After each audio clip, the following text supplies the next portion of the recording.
warrior's blade.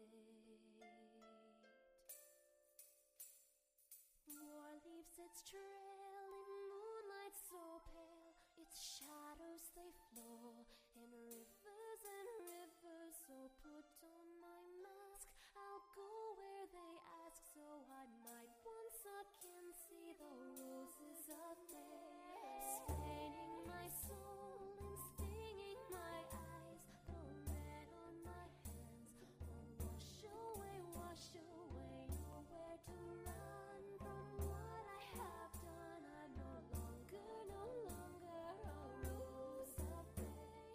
Fate holds the blade before you, mirrored in maiden's eyes.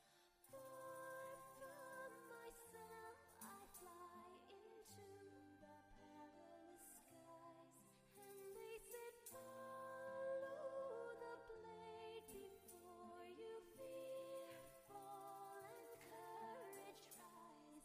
Leave all your tears behind you, far from where innocence lies.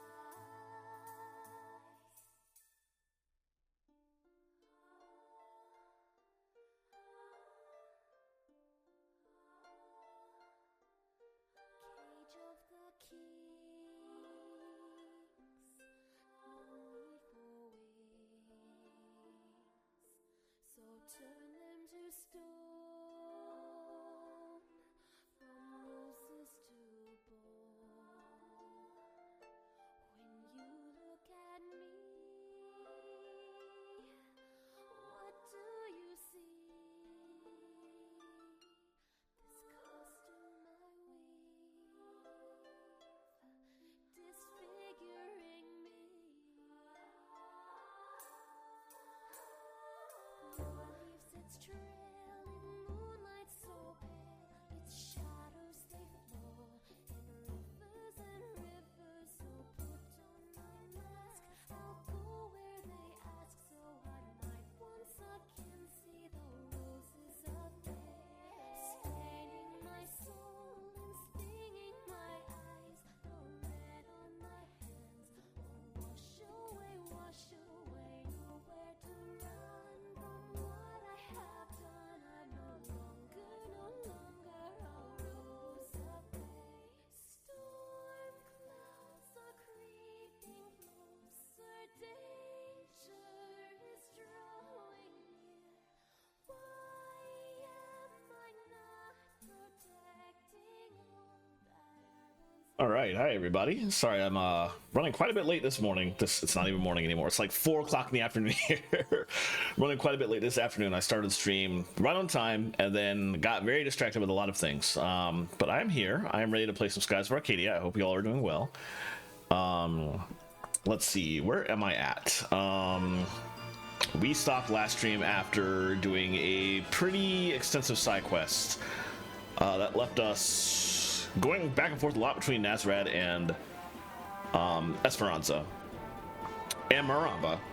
We're done with that, so the next thing on the to-do list is to go to the Lands of Ice. There's a lot of discoveries that I could go for right now, but I think the easiest thing to do would be to just go ahead and do story, because after I finish the next dungeon, I'll get the ability to fly above and below the clouds. And if you fly above the clouds, you don't get into random battles, so that'll make going after the discoveries a lot easier. So I figure I can do that first. We need to go south. The Dark Rift on that edge blocks the area we need to get to, so we can't go north to get to it. We'll basically hit a block here. So we're going all the way south, but I want to stop on the way and turn on my moonfish.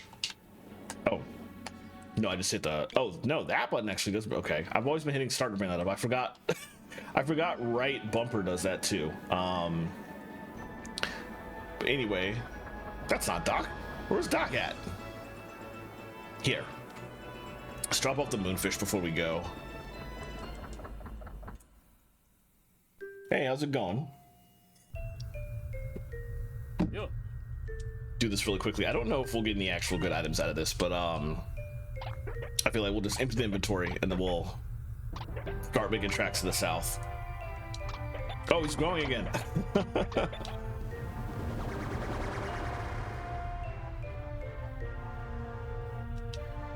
Not his final form yet.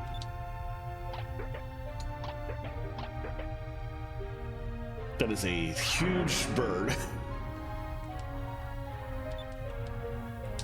All right, what is this? Constitution gem. Let me write down what I'm getting again. So I can remember what I got and look up what each thing is after the fact. Because some of this is actually gear that could be occasionally good.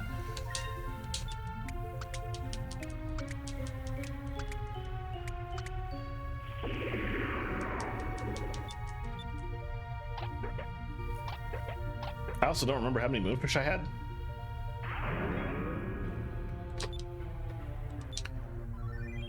Defensive aura, okay. That's it. All right. Wait, do we have a cutscene? Ah, thank you, Vice. Piccolo says thank you too.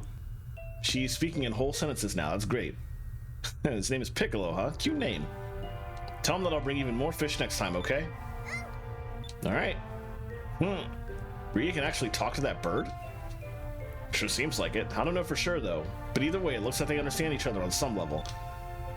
Now that I think about it, even her older sister. Doc?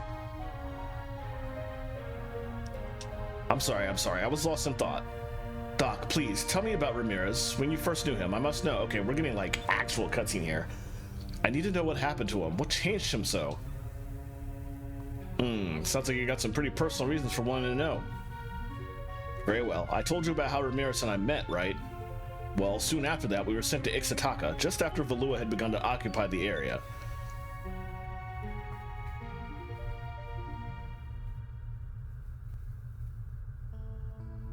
What's wrong, Ramirez? Ever since we got to Ixataka, you look troubled. Don't be afraid to speak your mind. Well, if I may speak freely, I feel that Valua is wrong in its ways, in the way it treats the Ixatakans. Now, hey, wait a minute there, Ramirez. Putting the people into slavery, forcing them to mine for moonstones, and all for Valua's profit? It's horrible. Ramirez, you are absolutely right. I, as a father of two, feel the same way. I feel a sadness deep in my heart for the plight of the people of Ixataka. How's this then? I will personally express these grievances to the Empress herself. Let me deal with it, Ramirez. Thank you, my lord. Oof. One day we ran into Admiral Galcian in Ixataka. Back then, Lord Galcian was still just another admiral in the Armada, but stories of his military prowess were spreading rapidly. Actually, the reason why Valua had so easily conquered Ixataka and occupied it was due to the great military feats of Lord Galcian. Of course, Ramirez went straight to Galcian, being the root of all the evils in Ixataka. Lord Galcian, how can you treat the Ixatakans like this? It's despicable! But Ramirez, you can't talk like that to an admiral! Stay out of this, Doc. This has nothing to do with you. And no matter what happens, I know Admiral Mendoza will stand up for me. Admiral Mendoza? Fool. What did you say? How dare you speak ill of Admiral Mendoza? I will not stand here and let you tarnish his honor. It was not Mendoza that I called a fool. It is you, boy, who follow him so blindly that is the fool. What did you say? People are not to be trusted. Depend on a person too much and they will betray your trust sooner or later. I only believe in power. Power will never betray you. And that is why I search this land for an even greater power, and if such a power exists, I swear it shall be mine. You will someday understand the meaning of my words. When that day comes, I will be awaiting you. I'm doing well, thank you. Yes, I am incredibly nostalgic and fond of this RPG. I first played it when it was fresh, like 2000, on the Dreamcast, and that's a horrible way to play it nowadays, so I'm playing the GameCube version of it. Very classic. It's a lot of fun to play. That was the first time Ramirez and Galcian had ever met. If I had only stopped Ramirez back then, things may have turned out much differently. Uncle Doc? Oh, yeah. Wait a second, Maria. I'll be right there. Ever since she started talking again, Maria stopped using that bell, and now she calls me by my name. And it always makes me feel weak in the knees whenever she calls me Uncle. I'm such a sucker for those pretty little eyes. Alright, we'll get out of your way. You're probably busy anyway. We'll talk more about Ramirez some other time, okay? Sure thing, and don't forget to bring more moonfish. Alright, there's one more cutscene that we get for basically bringing the maximum amount of possible moonfish. That will unlock both the final cutscene we get from them, and then immediately after that, I think the final battle with Piastel. Okay, we just want to go directly south. It's me. Oh wait. I was gonna check my inventory and the items I got. Constitution gem and defensive aura. Neither of those sound like equipment.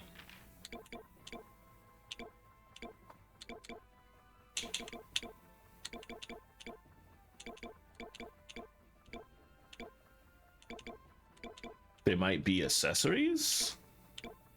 They both are. Okay. Defense and magic defense. Invulnerable and normal attacks. Well, most of the damage in battle doesn't come from normal attacks. Since they are accessories, let me go here. If any of these are just direct upgrades for people, then why not just equip it? Even if one of them seems like it won't actually be that helpful.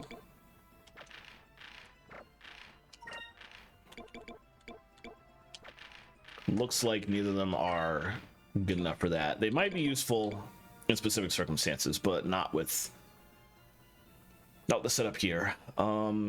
Yeah. So I will forego those for now, but I do at least have them. One thing I also want to do while I'm in here, though, I forgot to set everybody's stuff back after that major fight I did last stream. So let's see. I had him on green, and Pupil was still going for silver. She's not quite done learning all her silver spells yet. Aika was yellow. And Vice was already on purple. So, oh, and I had to switch him to yellow to do damage. I've got to switch him now. That's funny, actually. All right, back to purple for him. Okay, that's everybody on what I wanted to be the current elements that I want them to learn spells on. So we're good there. Let's save. And then we will start actually heading for story.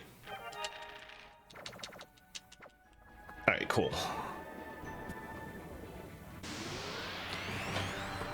It had been a bit since I got into a fight. That's the main reason that the GameCube version is the better version to play nowadays. If you play the Dreamcast version, the random encounter rate is absolutely horrible.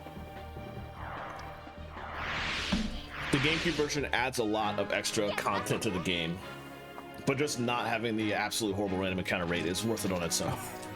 Never go back to the Dreamcast version, essentially. Alright, I'm also going to go directly south. Let me stay to the west of this, because that's back home, Silver Moon territory. I don't really need to go there. We can just go... Oh, right, we're flying into this. It's fine, we still need to go south. There's nothing for it. But I do want to fly in this direction-ish.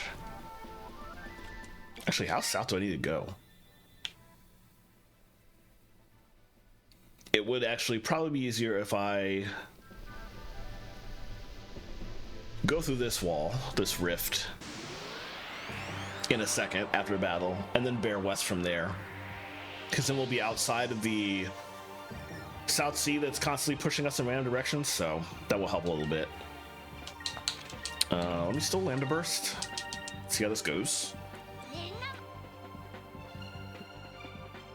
Oh, it's still actually did damage. I forget that like the fire loopers get damaged by fire spells. It doesn't make any sense, but that's fair. Yeah, thankfully I was lucky enough to have played and own this. Oh, I got the black map from that random battle. I was not expecting that. Well, good. I also already have the white map. I didn't even realize.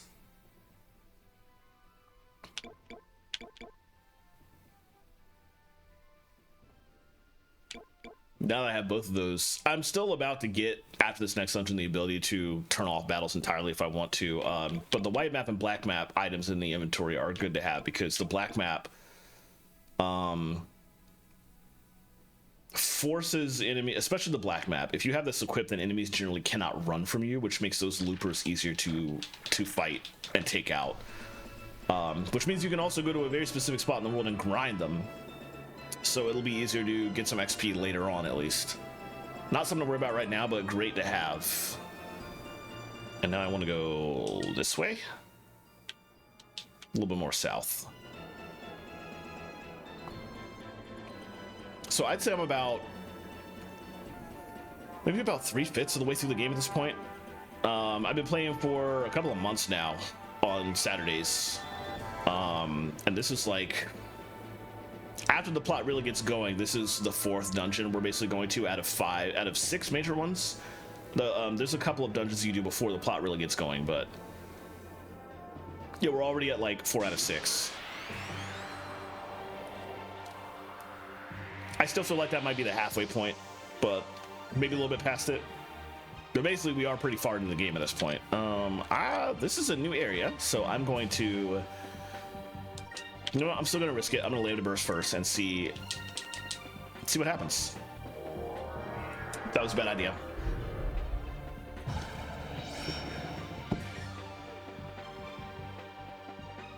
Well, she probably wasn't going to be casting magic spells anyway, so it's fine. But I should have gone with my instinct and had Aika block magic attacks instead of doing Lambda Burst. I did like no damage Shadow Looper. Okay, yeah.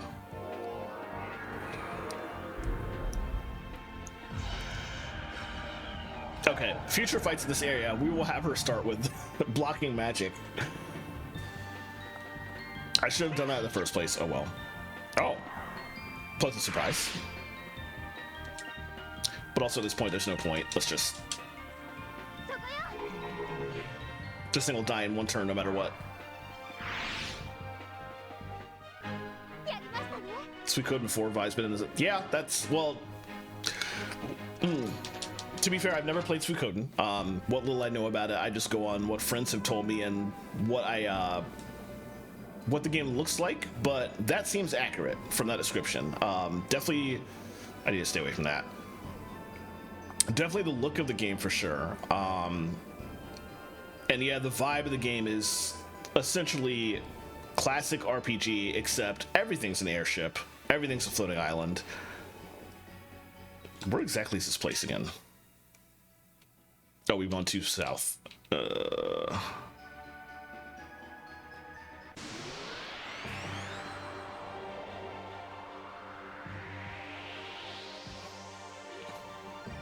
Trying to... Oh, we got ambushed. Ugh. Trying to see exactly where I need to go. I'm in the right area.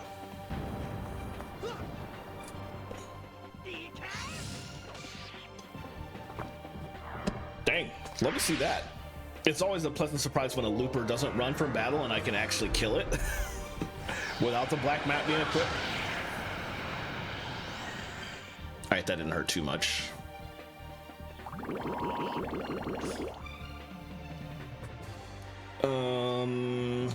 They will still attack, but I can at least... Actually, you know what? Rain of Swords. Let's do that.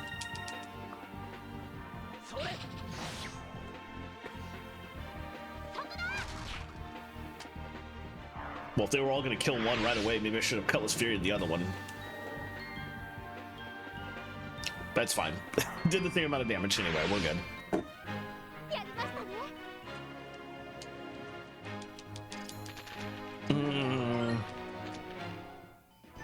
Neither of them were learning green spells, so we don't need to change their elements right now. All right, where's... Yeah, I know. Where exactly is this place? Okay, we're in the right square for it, actually.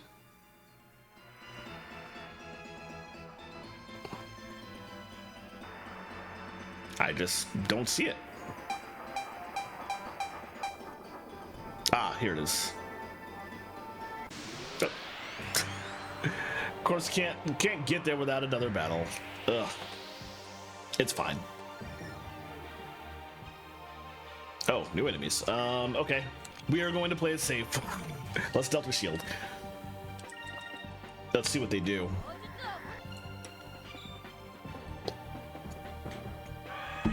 Ugh. It's gonna be fun.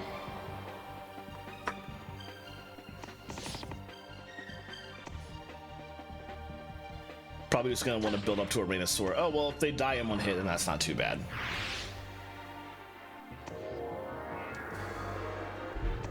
Thankfully that will reflect, or not reflect, it'll just not hit because I was smart this time.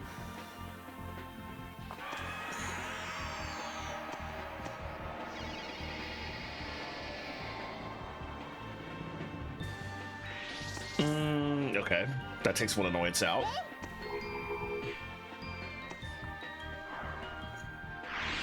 If even Phoenix can take him down in one hit, that should make things pretty easy. Let's Rain of Swords.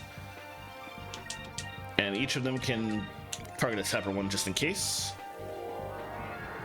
Oh, but now their magic spells will actually go off. It's fine. Yeah, it didn't do a whole lot of damage, so.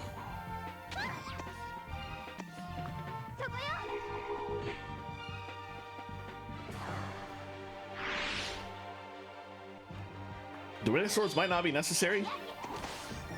If there's only like 2 left alive by the time Vice actually casts it, then yep. If Vice had better speed, it would be a better scenario, but oh well.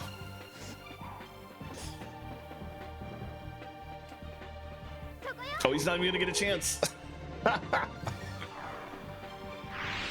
wasn't how I expected it to go, but whatever, they all died.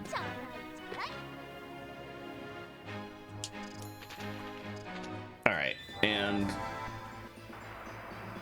should finally be here. Yep, there we go. Alright. Time for an actual dungeon now. Oh, just does this right in. Oh, there's a jam right here. Alright.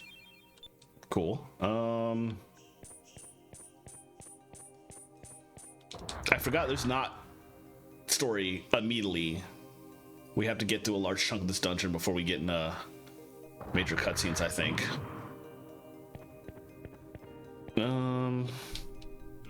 What is this? And 3 doors. Okay, let me look at the guide that I'm looking at, or that I'm using to get to the game. Oh, Visitor to Glacier, answer my query and open your own path. What? Did that rock just say something? Deep within the purple moonstone lies the power to hold the world still. What is this power? Power of ice. If we answer things right 3 times in a row, we get some kind of chest, some kind of unlock. Let's keep going.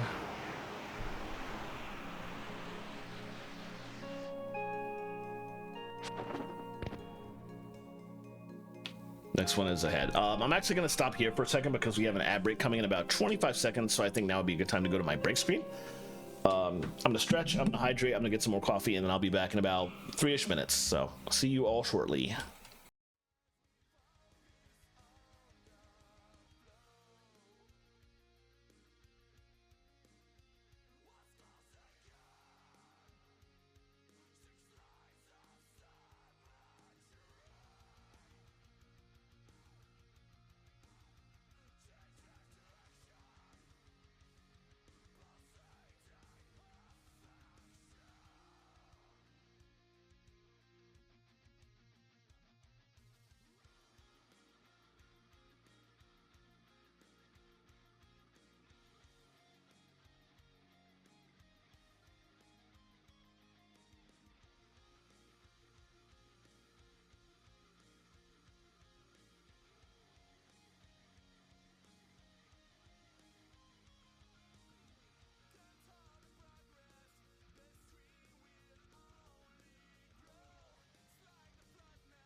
right, welcome back. Thank you for your patience. Gonna get right back into the game.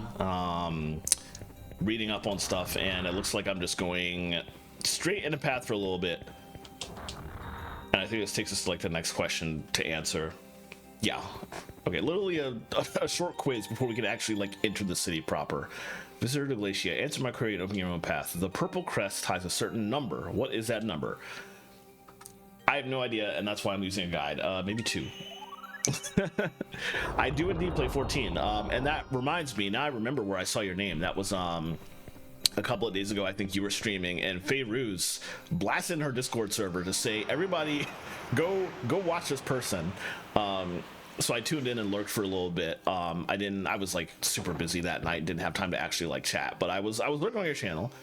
And you were playing 11 that night, which I have a little bit of fondness for 11 because I did play it way back in the day when it was pretty much when it was brand new. Very little of it though. I only got to like, I was a level 5 tower with Black Mage, and I was wandering around a little bit outside of East Saruta Baruta, and that was as far as I got. I never even got to like the first dungeon. Old MMOs from that era never really clicked with me, unfortunately. But as you can imagine, Final Fantasy 14 with its like modern conveniences clicked a lot harder. So I've been playing 14 for 7 years now, actually. Love 14 to death. It's like one of my favorite games of all time. But I am a little bit fond of 11, so it was fun to watch you play that for a bit. Visitor to Glacia. Answer the last query and open your own path. Purple moonstones affect the abilities of living things. What are the abilities most valued by the people of Glacia? What is it, guide? Will of the Spirit. Okay. All right. Answering these correctly just lets you get a piece of gear that Vice can equip.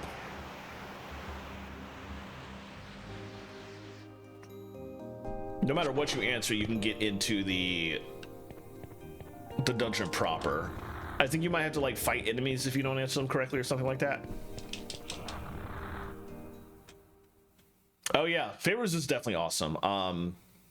Yeah, you're very welcome.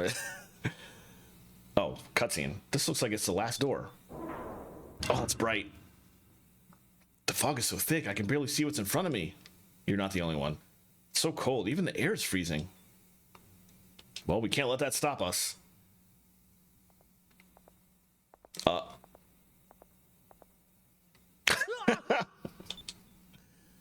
Vice?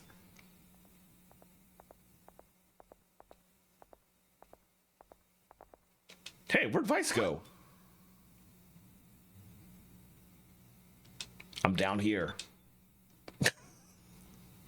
That's why you don't just walk in the fog like an idiot. Vice, what happened? That was close.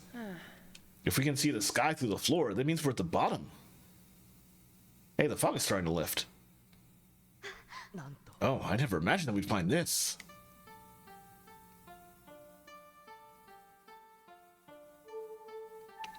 Wow, there are buildings shaped like icicles hanging from the ceiling.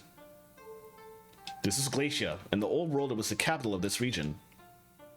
The people that lived here were powerful mages. Using the power of the Purple Moon, they built this city.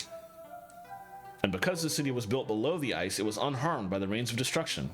So Glacia is as it was during the time of the old world. But wait, what happened to the people that were living here? I don't know. According to the legends, the people of Glacia just disappeared.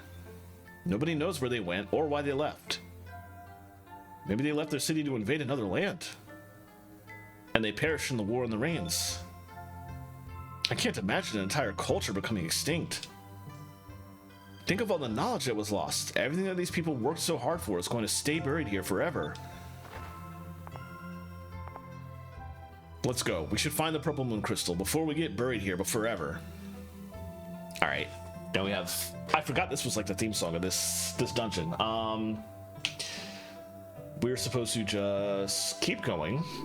We take this, and that leads us to the chest with the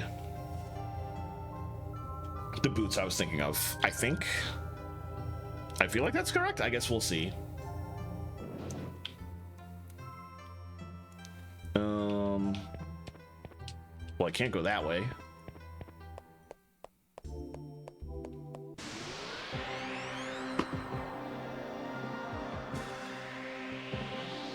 I'm just a little confused about what this guy is telling me with the boots that I was going for. I feel like I haven't actually gotten there yet.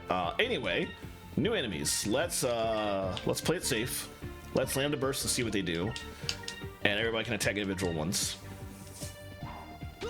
Okay, straight attacks. Counterattack in one shot. That's good.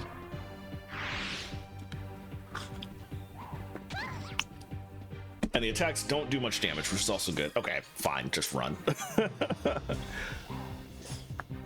I really do think I need to Lambda or Delta Shield, because this was a region created by mages, which means probably everything is going to start doing magic attacks at some point. So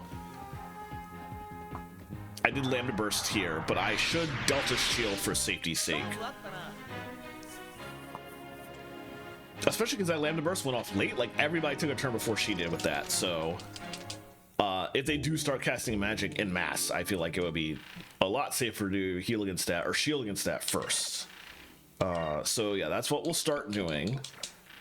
But in the meantime, he's kind of low. We did fight a little bit outside, so let's get everybody back to max. That's good enough. All right. I still don't see the swashbuckler boots that I was supposed to have gotten. That's not the crossroads they were telling me about. All right, we'll go this way.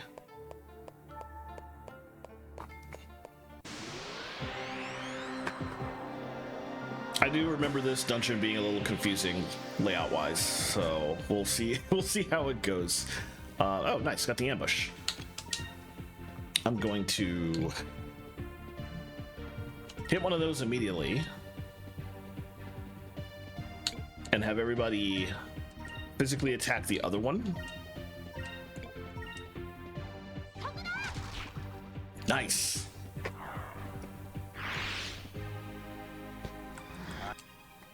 And guarantee kill. Excellent. And then the last two will just hit big guy. That was like no damage. Wow, okay. Oh, excellent. Love that. Probably safely Cutlass Fury then. Because it was put to sleep, it's not going to attack me this turn.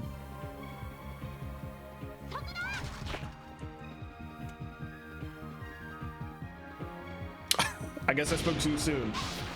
Oh well, that wasn't too bad. But yeah, I've been following Faye for a while. So I mod for a Recipe Reborn, who is, if you're not familiar with her, she used to do stuff on YouTube for about a year into the pandemic, and then switched to Twitch, and she's been streaming on Twitch for about 4 years. But she basically cooks meals. She cooks a lot of stuff online. Basically, like, watch her channel for streaming of various recipes, things she does. Most of those things are pretty varied. Only once a week now does she do Final Fantasy 14 specific food. And at the moment, she's taking culinary classes. So she's doing less 14 food also. But she got her start basically making real life versions of food from Final Fantasy 14, and I've been modding for her on Twitch for about 4 years now. Oh, put himself to sleep to heal. Wow, okay. Oh, that's an annoyingly huge heal. Yeah, Lemon is pretty great. So I've been modding for her for about 4 years now. And Faye has been watching Lemon for a while. It's probably safe enough just to attack. And so that's how I got to know Faye, essentially. Started watching Faye stream. Lemon has rated Faye on occasion. Faye is like, if I played more PvP, I would want to be like Faye. I would want to be Faye when I grew up. So that's how I got to meet her and join her Discord server, essentially. So she's super cool. And anytime she goes into her Discord and says, like, you should follow somebody, it's a pretty good bet that I would probably enjoy what they do. So And sure enough, you were playing 11, and I was like, oh, this is fun. Let me watch this. So it worked out. Okay. That guy was pretty, not even difficult, but that was a, that could have been a very, very long fight. This is the crossroads the guy's telling me about. Make your way to a junction and go east for Ice Splitter.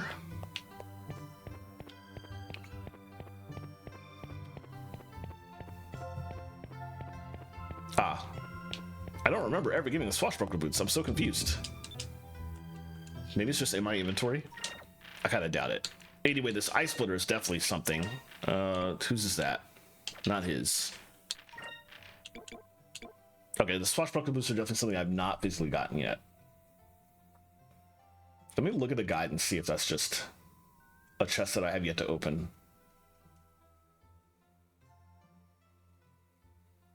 It doesn't look like it.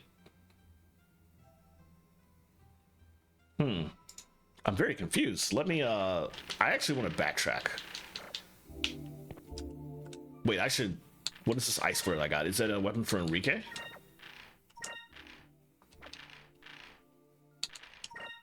Is it in...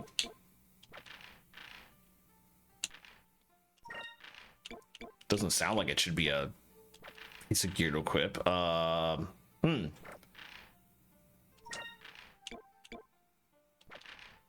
All the accessories are equipable by anybody, so it would be in here if I had it, and I don't see it. It's not a weapon for... Could be a weapon for Aika, maybe? Oh, it is! Okay. Direct upgrade, too. Excellent. Oh, nice. Yeah. Oh, nice. Have fun with that. I have done the first 10 floors of that dungeon, and that's it. Oh, wow. I couldn't even see what happened, because the camera was in a weird position when I did that. I need to go back in. I'm probably going to be doing that tomorrow, maybe? No big guy this time. Let's just Delta Shield and have them target the small ones and not the looper. Yeah, I did the first 10 floors in a matched party on launch day. And it's really good so far. I really like it. I've gotten to floor 30 of every deep dungeon to date. I'm not good enough to solo. There's solo deep dungeon people that I love watching them. I love watching them prog. I'm not that good. Maybe I'll try that one day. We'll have her continue to Delta Shield just in case. But thanks to occasional groups of friends that I party up with, I have at least beaten every deep dungeon in full except for Orthos. I only got to floor 30 on that, and then the group I was doing it with fell apart, so I haven't gone to 100 on Orthos. But so far, everybody's doing Pilgrim's Traverse right now, so it doesn't seem particularly difficult to actually like get a match party together. So I did the first 10 floors. It was very straightforward, no problem. Had no difficulty actually getting people. So I'm gonna keep trying that. At least definitely want to get to 430 that way. And I'm enjoying myself so far. It's a great design. The new stuff they added in comparison to old deep dungeons is pretty interesting. So yeah, I'm looking forward to digging more into it. And I hear there's plot related to old Shadowbringers plot threads, including when you finish it, you get a new side quest from a person who was involved with completing all of the role quests from Shadowbringers. So more plot for them is like, now I gotta do it. Because anything to do with that group, I'm just like very intrigued by it. I always appreciate when they drop new stuff for them, even if it's just like new dialogue. If you go back and talk to them now, I always like that. So let me try Lambda Burst. I'm gonna take the risk here, see how it goes. If all they do is attack, if nobody casts a magic spell, then it might be okay.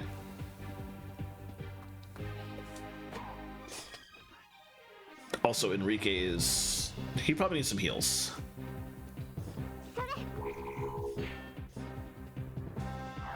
Yeah, definitely. I was very happy with that group of people that you can talk to. I'm being vague in case you haven't done this, but they got new dialogue after you finished the entirety of the post-Endwalker story. Because all that stuff was related to the Void, and they're semi-related to it. So it was very cool to get new stuff on that end, which I wasn't expecting. And I just really love it when portions of the game just dip back into that and sort of just touch on things that it had ostensibly moved on from, but they just drop back in. It's like, oh, it's really cool. And I wanna see that for myself. I don't wanna have to just like read it on a wiki. So that means I'm gonna need to do all 100 floors of Pilgrim's Traverse, and eventually find somebody to go back and do 200 with the Orthos too.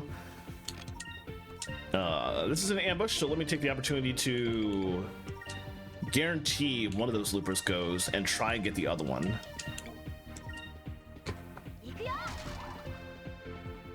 Even on the ambush, it's so easy to miss loopers. So this might not work. Ah, nice. And the other one's guaranteed. Good stuff. All right, now we'll actually like properly fight here. Oh, I have enough to Color Sphere again. Let me Color Sphere this guy and Delta Shield, and they can slowly start paring down the birds.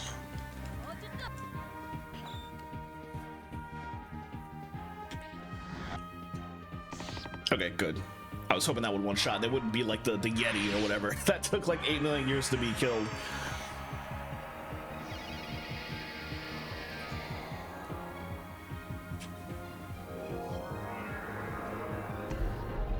Okay, definitely good to keep Delta shielding if they're gonna keep trying to cast Crystal. Oh wow, he's getting pretty low.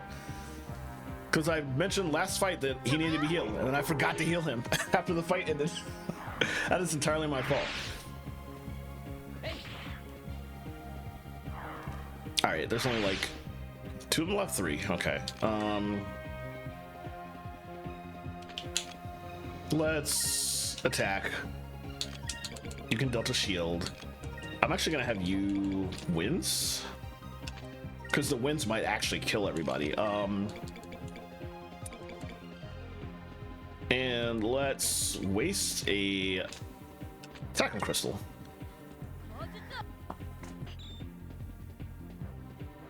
Me not give myself the excuse of forgetting to heal him and have him just heal himself. Oh, never mind.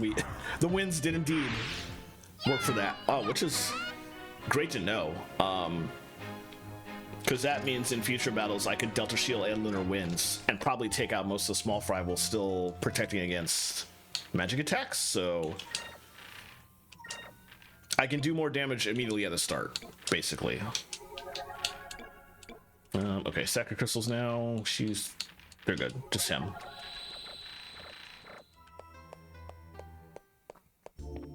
All right. Now I want to come back up. I just want to see if this swashbuckler boosts. Oh. I misread the guide. Okay, it wasn't talking about boots. It was talking about my swashbuckler rating, Vice to Fearless. My rating went up because I answered everything correctly. There wasn't an item to get. Okay. I thought it said boots. I thought I was getting gear out of this. All right, let's backtrack all the way to where I was. Basically that crossroads I was at. I just need to go the other way until I hit a ramp. Okay. Oh, it's a Civil Bane fight. Oh, Civil Bane is not that difficult though. It's gonna be fine. Okay, let's start those. Let's Delta Shield, and now that I've learned how they all die to Lunar Winds, I can do that. Yeah, let's have both of them attack that guy. I don't know if the regular attacks will be enough to kill one of them in one hit, so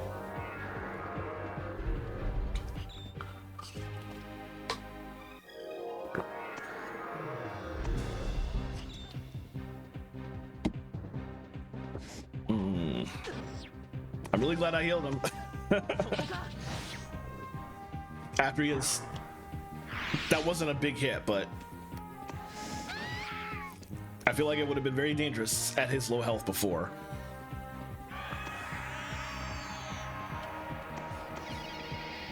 All right, shouldn't matter. The lunar winds will take out all the birds. Okay, definitely not a one shot.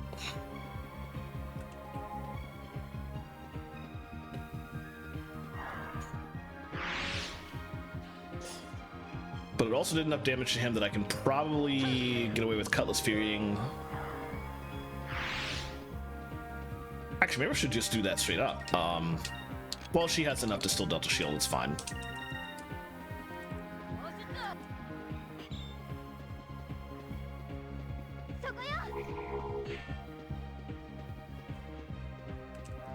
The Cutlass Fury might not even be necessary.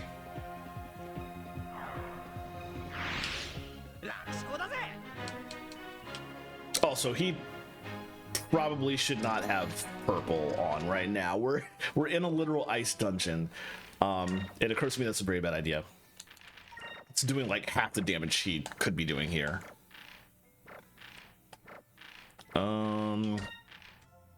Let me remember what is what here.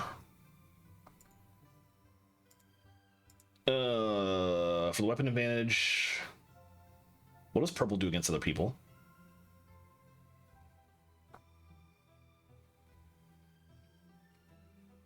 I don't want red. Red and purple do like 40% extra damage to each other. So if I said vice for red, he's going to do more damage, but he's going to take more damage in return from everything in this dungeon. What I should do instead is just probably blue.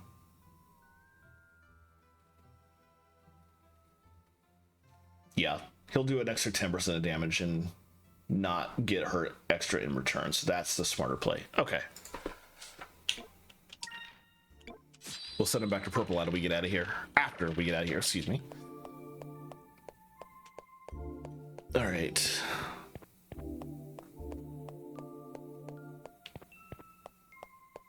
Back this way, and then we're basically just heading west at this crossroad.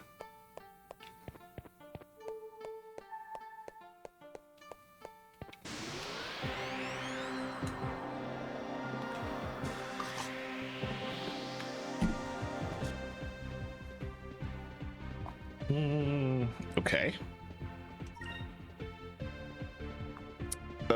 San Topor, Land of Bursts. What? Why didn't I have... That's weird. Oh, because I chose Land of Bursts. I'm not thinking right. Delta Shield is what I meant to hit. I was about to screw myself over.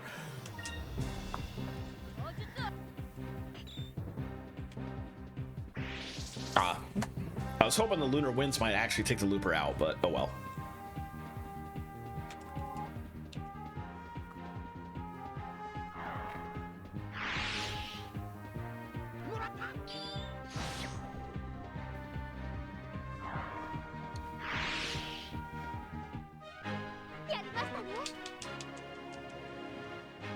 All right, now we can actually make progress.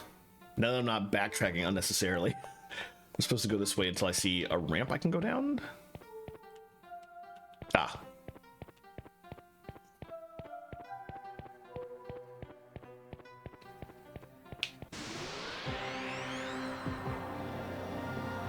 Treasure chest to the west to an archway.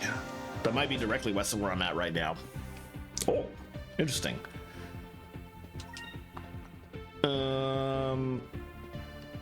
Well, we got the ambush, so let's do this and have her attack too, do lunar winds to clear the birds out, and just have them all attack. See how that goes. That is very little damage.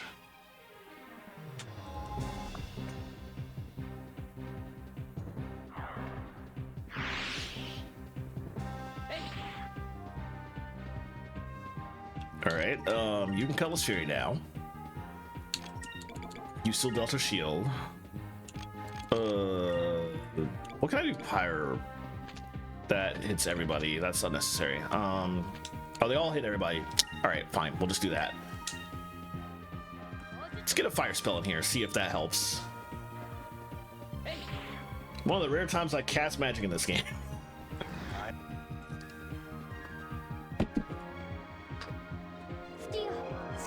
It becomes a little bit difficult to be casting magic here because so much did like nothing. So many of the difficult battles in this game involve you having to cast Delta Shield on yourself, which causes you to not get hit by any magic cast on the party, both enemy and ally.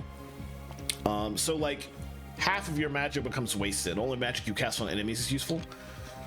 So ergo, you're casting very little magic all of a sudden. And you're mostly spending the entire game just using super moves instead. So it's easy to forget that magic can actually be useful in some cases. Unfortunately, this was not one of them. Maybe if I had had somebody else in the party, like Aika, actually, who has learned a lot more fire spells. But of course, Aika has to cast Delta Shield, so she literally can't do anything else in those cases. Unfortunate. Yes, here we go. Okay, let's walk right up to it. Let's go to the menu. Use some sacred crystals, make sure everybody is fully healed.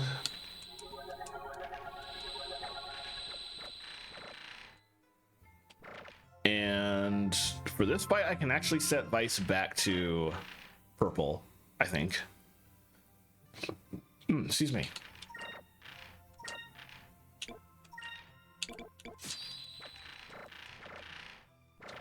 And I'm going to save my state. And here we go. It's not going to be a particularly difficult fight, but I'm still going to be careful. The standard fight with Zivelin Bane that happens in every single dungeon. We don't have enough for that. Let's just start with regular attacks for... Oh, actually, you know what? Yeah, cast 4. Let's do the item version of that. Use a Glyph of Might on Vice. Focus, and just a shield now because Zivelin Bane doesn't cast magic.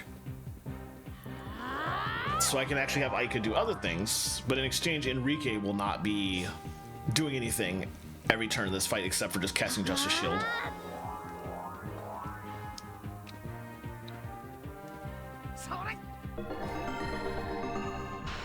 But if I can get the entire rest of the party focusing all the time, then I can start getting out some Pirate's Wraths instead of Cutlass Furies. Not enough for this time, though. Just triple focus.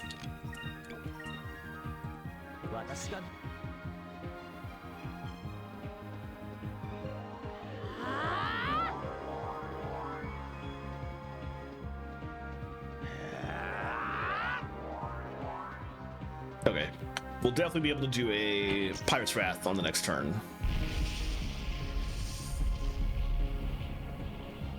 Man, the damage they used to take from that before I had Justice Shield. I had to heal like every turn back in the day. So much better now. Pirate's Wrath is the best one. Let's do that. And then we'll still just focus and Justice Shield.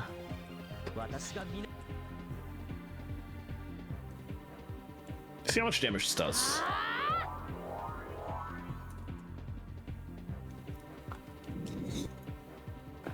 Wow. Dang, almost in one hit. That was great. All right, we don't need another one. Just a single Cutlass Fury will be enough at this point. And don't need a focus either. I will still Justice Shield though.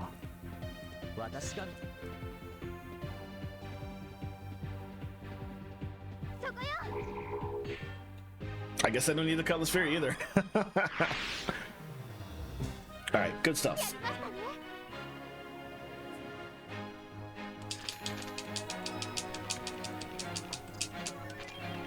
Oh, okay. Who wants that? Let me look up the Winter Orb. Let's switch Vice back to blue.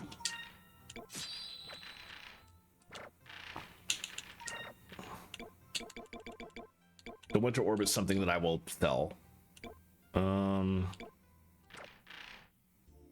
Eichel seed.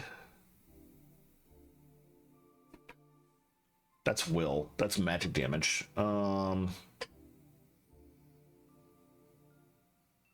me give that to Fina, I think. Okay. And I did want to heal everybody again before I forgot. They didn't take that much damage, but still. All right, we're good. Let me save my state and get back on the road. We were heading north down this ramp, further down the ramp.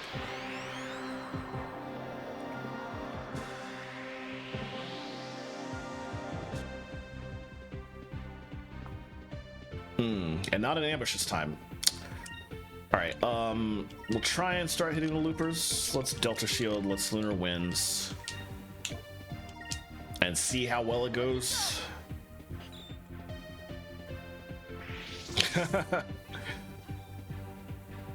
If they all just run, I guess that makes things easy.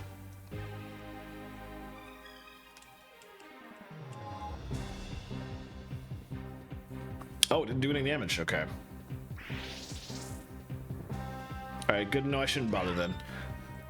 Got an ad break starting in about 20 seconds. I'm gonna actually keep going through this battle during that, and then I will cut to my break screen again afterwards. So you're not gonna miss much if you don't have turbo or whatever. But if you don't have turbo, we'll see you in about 3 minutes. Do I have enough to? Yes, I do.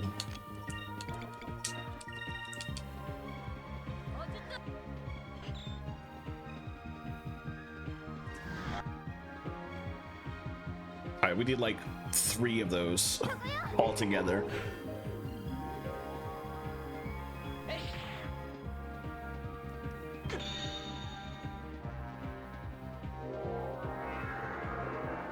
Panica. All right, definitely was a good idea to Delta Shield then. Let's Color Sphere again. Delta Shield. Actually, if it's gonna take that much, then let me just focus. Like that might actually be a better use of my time here.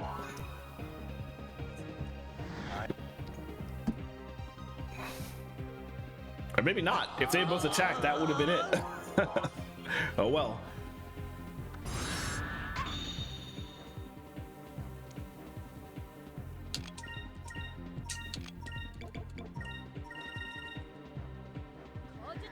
Let's do that. Got the attack in before the Cutlass Fury, that's fine. But now I know I can just Cutlass Fury twice and have everybody attack on that second turn, and that will probably be enough. I don't need to wait for a third Cutlass Fury. All right, now that we're done with that, before I continue on, I am going to take that break I mentioned. So I will be back in 2.5 minutes.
All right, thank you again for your patience. I really hate Twitch ads. I really wish they weren't a thing.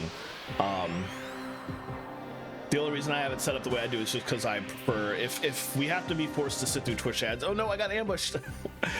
If I had to be forced to sit through Twitch ads, I would prefer to have them happen during stream and not when I first load up as pre-rolls. So counter attack was nice. That was good. So I figured I would at least set Ad Manager up to run them regularly enough that nobody who joins stream has to see them as soon as they load up. I figured some control was better than none, so. Okay, since that was an ambush, that means I'm basically starting with full up on everything. So let me Rain of Swords, actually. And Delta Shield, and they can single attack this guy. See how that goes.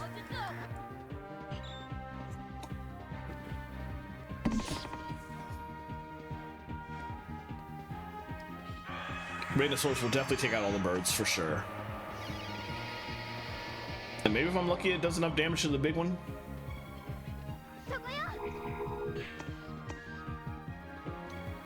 Well, if they regular attack it, it's probably also gonna already do enough. Hey, there we go. That was nice.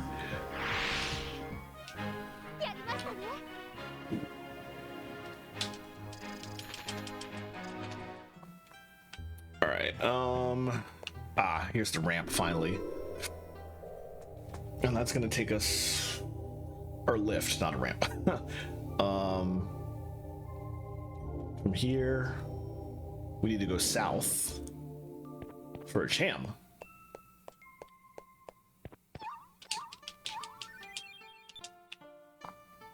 And that's actually the second cham in this dungeon that I picked up. I should use them. Also need to heal.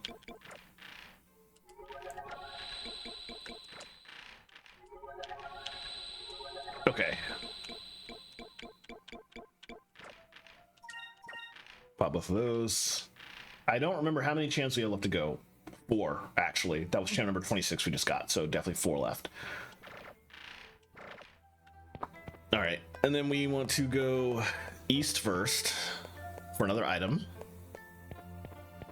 And then north for that save point, followed by a boss.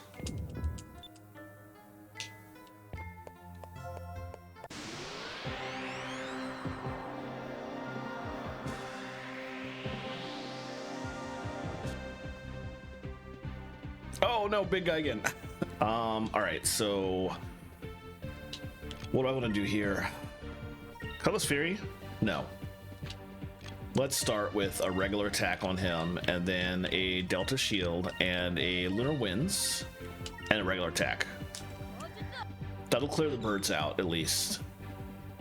And also prevent any spell nonsense.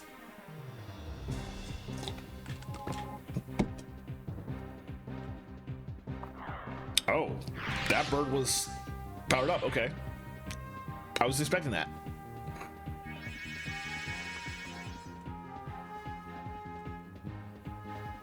That was actually pretty good. Let's... How do I want to do this? You know what? No. Let's wake him up and do the same thing as before. Actually, if I'm going to be doing that, let me hit the bird to guarantee the bird dies this turn.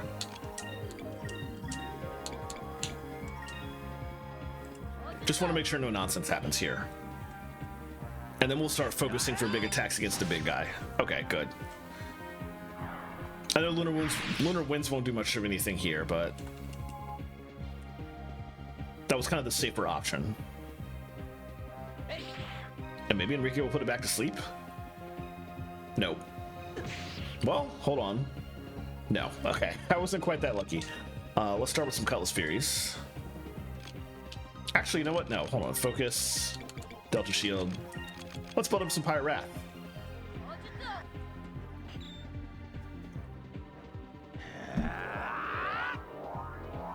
Forgot to use a Glyph of Might, though. Oh well.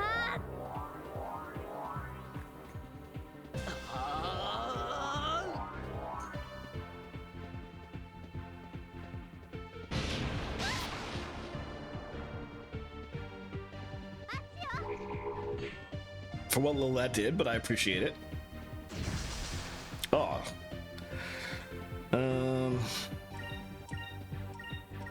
That takes her out. She's actually confused. All right, let's resolve that. Glyph of Might on himself. Still a Delta Shield. And a Curia Crystal on her.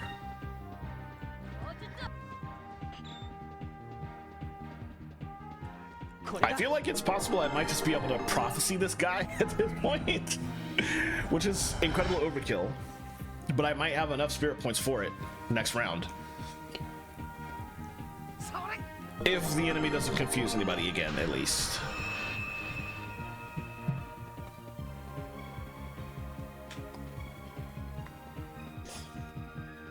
It definitely will not.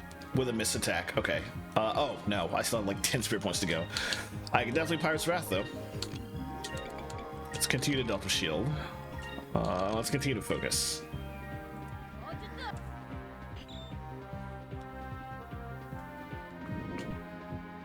Nice. The one shot.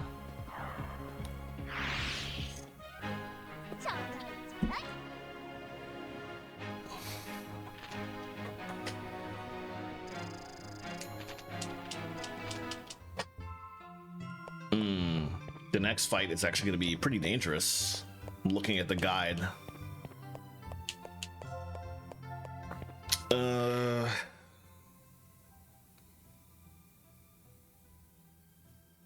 Okay, let's is anybody low on health? Okay. And I have it written down who is using what right now. Yes. Cool. That frostblade I just picked up is a weapon somebody can probably equip. Maybe Enrique. Confuse. Still worth it. Okay. All right, we're good. Let's save it.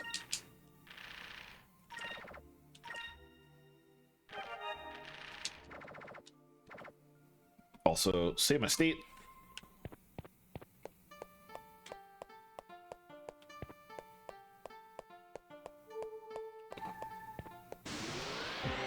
And then one regular battle before the boss battle. Okay. Okay, game. Oh, appreciate the ambush.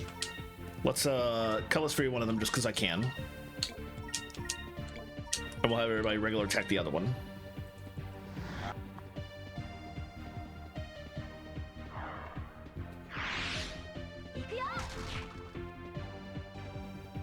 Might be able to do this in one turn. Yeah, definitely. If Enrique doesn't miss. Good.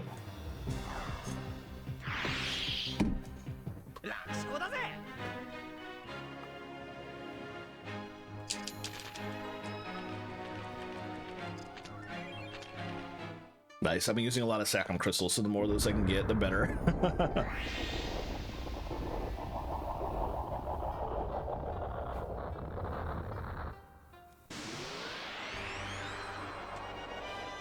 Alright, this boss has an ability that can instant kill a random party member, which is what's going to make this fight dangerous. I don't know that it will be using magic attacks. But first things first, let's give him, well, actual first things first. Everybody should be on green. And then he can use a Glyph of Might on himself. Until I know what's going on, Delta Shield. Standard attack can inflict confusion. Avalauncher can do heavy damage in a line. Let's not Delta Shield first. And hope that I won't live to regret that. I will Justice Shield though.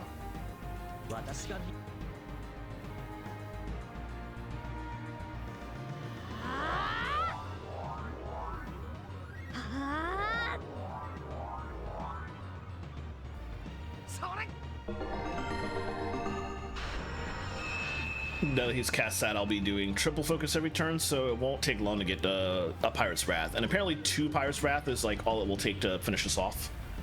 if he's been Glyph of Mighted / Incrumed.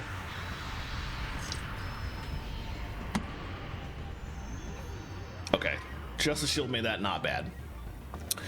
Yeah, let's focus, Justice Shield again.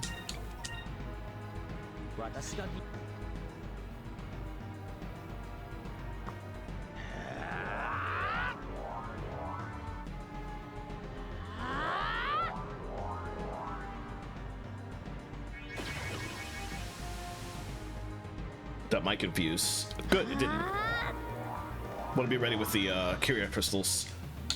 For now, we can Pirate's Wrath. Go back to focusing for both of them. And keep the Justice Shield going.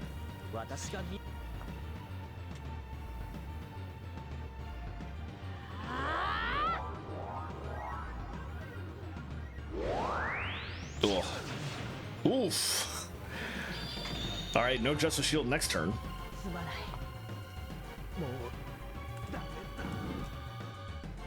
Oh, we'll need 3 of those. Ugh, okay. We're still fine. Relatively. I'm going to... Let me have him be the one to do this.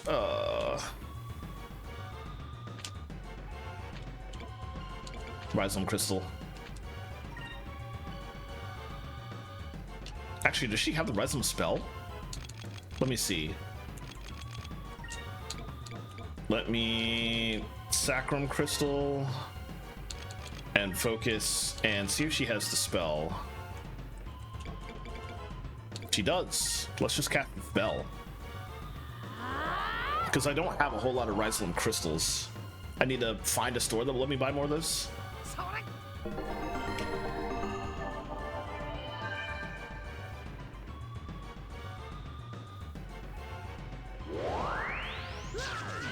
Wow. Well, I'm glad it didn't work that time. Alright, so we're fine. It's also one of the rare cases where since we're not casting Delta Shield, we can actually use spells. Like I just mentioned earlier.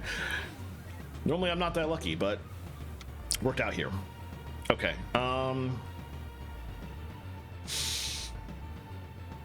I feel like I should go ahead and get another Pirate's Wrath off. That will cause me to not get a Justice Shield in. Let's see how much damage they take without me having to do that. Ooh. That's what I was afraid of. That means the Pirate's Wrath won't go off this turn. Oh, extra focusing, I guess.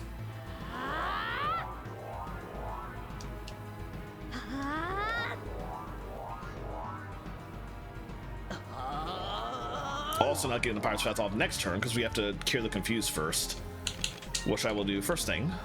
Cast the Curia Crystal. She can use the Sacrum Crystal. And let's go back to Justice Shielding. Safety's sake.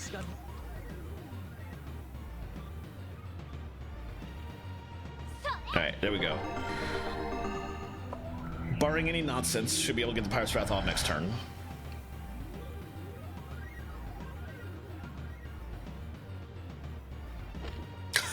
Seriously? Seriously?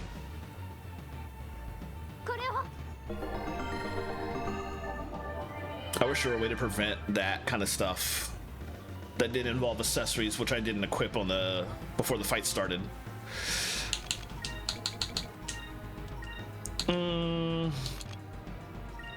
Since we have a lot left over that we're not using right now, let me use the Royal Blade, actually. Sacrifice the Justice Shield to actually do some damage here. And maybe that will make it so that I only have to use one more Pirate's Wrath when Vice can use another one. Perhaps. If I get lucky. No, I didn't do enough damage to... Probably still going to take a little bit more beyond the Pirate's Wrath, unfortunately. That's a lot of damage that's not going to be Justice Shielded, but at least it won't be... Nobody will be confused at the end of it.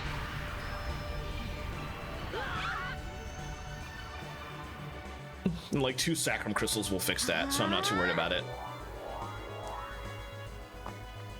Oh, I can just... Okay. Let's just Prophecy. And I can't skip this, so... Everybody relax for a bit.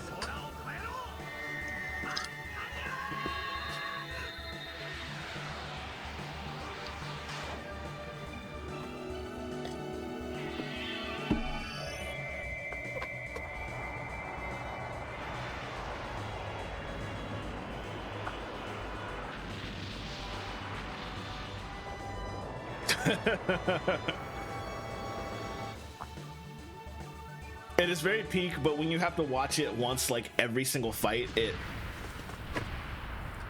But also, I don't use it very often because it takes so long to build up to it. You literally have to max your spirit points out, and everybody in the party has to be alive and not confused.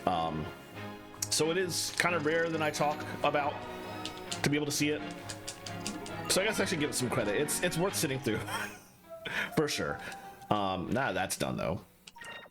Let's go back and heal everybody back up. Let's just waste Sacred Crystals. We're not going to really deal with anything more in this dungeon outside of maybe a couple of random fights on the way. So I can do that, and I can set everybody back for the original elements they were on, which was purple for him, yellow for her, silver for Fina, not for long, but she still hasn't learned her last spell yet, and I believe he was already on green. Yeah, that's definitely like most of the summons in this game. Actually, maybe I should just like let folks watch them. The summons in this game, the super moves are pretty cool, but most of them are, every one of them are skippable except those ones that require max spirit points, of which there are two. There's that one, Prophecy, and then there's another one called Blue Rose, in which all of the crew of your airship comes in, like, does various things, some of which includes... That's the only test to go. Some of which includes attacking enemies, a lot of which includes like buffing your party. So that one's also good, but I don't use it nearly as much as I do Prophecy, which is just absurd damage to an enemy, which is usually what you want most of the time. I have 2 moonberries, which is not enough to get his. I think he needs 4 for that. We're also pretty close to the point in the game where we can trade Enrique out for other party members, so there's also enough moonberries in the game to get everybody's super moves though, so I don't have to worry about like not having enough for anybody in the future. But I don't know, there might be a situation where I don't want Enrique in the party, so maybe I don't go for his final super move right away anyway. It's so difficult to see. Someone's there. Hey, this is our boy. Haven't seen him in like half the game. I don't believe it. Who's there? Drachma? Captain! The hug. Oh, his facial expression. He's like, what the fuck is this? What are you kids doing here? It really is you. I never thought I'd see you again. Yeah, well, it's been a while, Captain. I had a feeling you survived the attack. But Captain, what are you doing at the bottom of Glacia?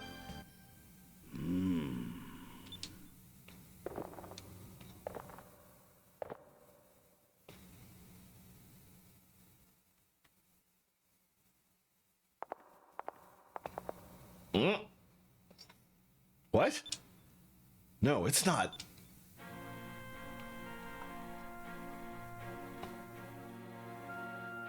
It is. What's Rachnum doing here? Follow me.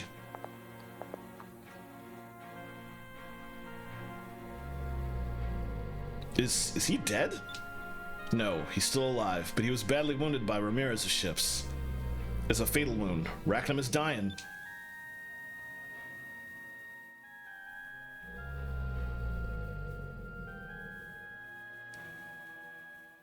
When Rachnum fled from Ramirez, I got pulled along. If I wasn't attached to him, the little Jack would have been destroyed. This is his home. Cap, do you mean to tell me that you've been alone here with Rachnum the whole time? Aye. Is that... Vice, look, that light. What? Is that the moon crystal? It must be, which would mean that this Arkwell, Rachnum, is the purple Gigas? I can't believe that Rachnum is the purple Gigas. The name of the purple Gigas is Plurgoth. According to legends, the citizens of the purple civilization implanted the purple crystal into a living creature. Then that means that Rachnum was once a normal Arkwhale. Yes, I think after Rachnum had been transformed into the purple Gigas, his master perished, and he's been wandering the skies ever since.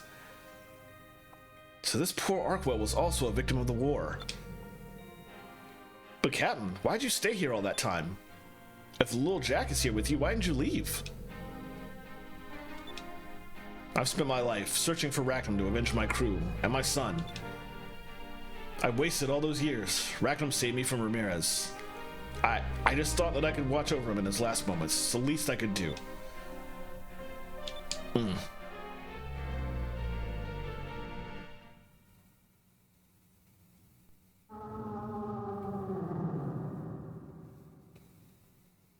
Why is he making that noise?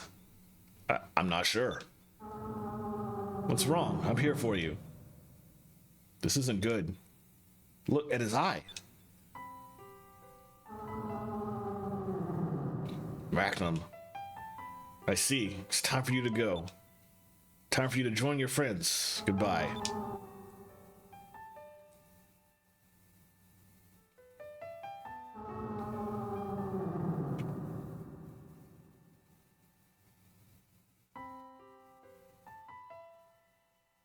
Oh no. Look, the crystal.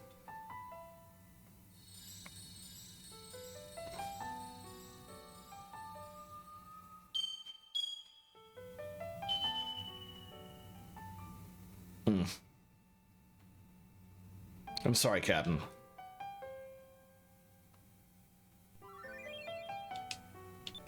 Dang. I never read Moby Dick.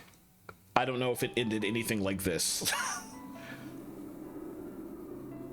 But this is literally, at least up until this point, this was the story of Moby Dick in Japanese RPG with airships.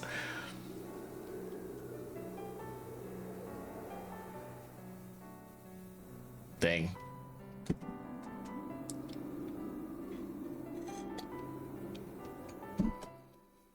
The feathers that the son he lost had gathered over his life.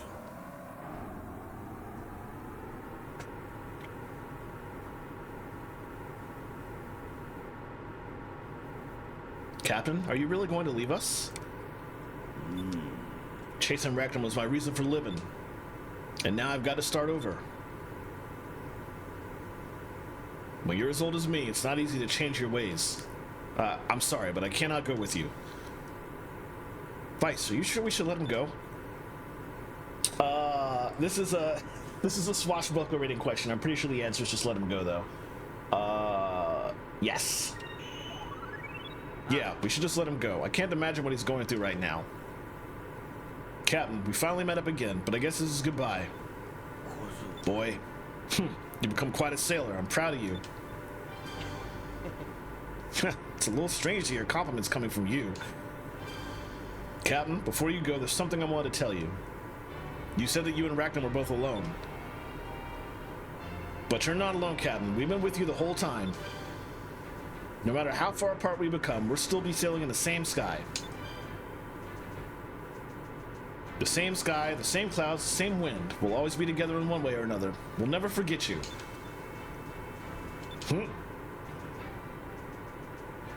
Captain, take care of yourself. I wish you all the luck in the world. Captain, you better visit us on Crescent Isle. Maybe I will, someday. Farewell.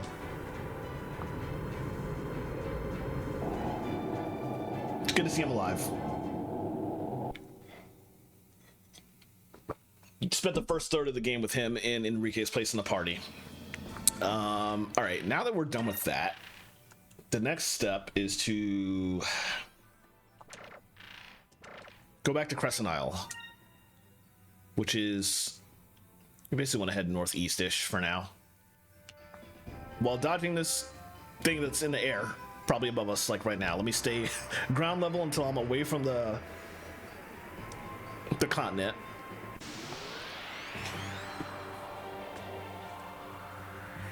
So we're gonna go back to Crescent Isle, discuss our next steps, which I know where we're heading. We're heading back to Valua, probably. But going back to Crescent Isle will let us upgrade our ship to go above the clouds and stop the random battles. So then I can do a lot of exploration that I've been holding back on until this specific moment. It's gonna be pretty good. Let's Delta Shield and Lunar Winds. There's a looper in there actually though, so let me focus that with those and see if I get lucky and get the kill. Probably not, but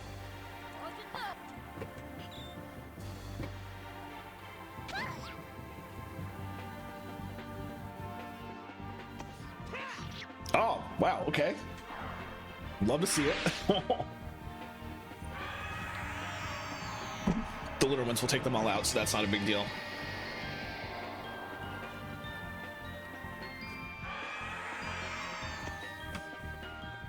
It occurs to me I'm gonna miss getting into random battles. I'm not gonna miss it, but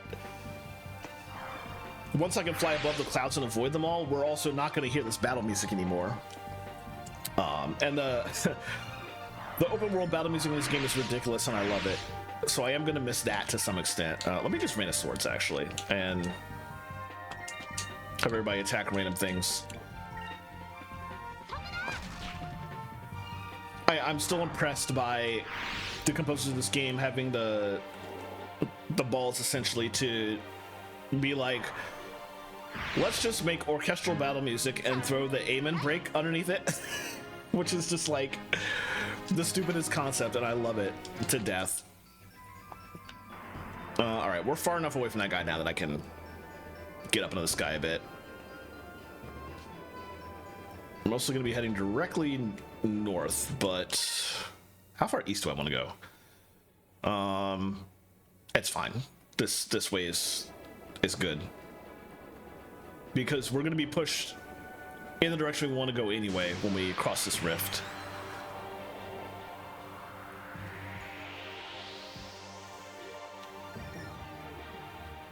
Mm, 11 instead of 10. I guess I leveled up enough to get more spirit points. Okay. Let's see. Let's Delta Shield. I'm not gonna Lunar Winds though. Not with only 2 enemies. See how good regular attacks do for me.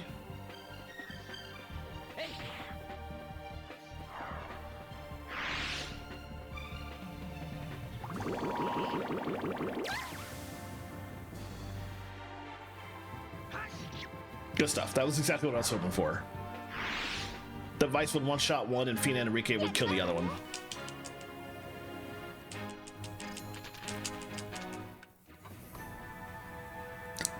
But once we cross this, we'll also be... We're back in older territories now, so I can probably just Lambda Burst at the beginning of the fight and not worry about anything.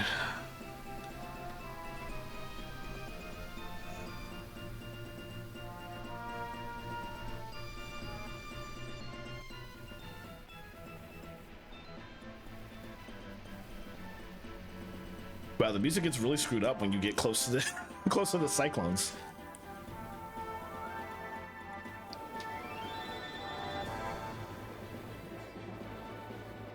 Okay, we want to bear this way.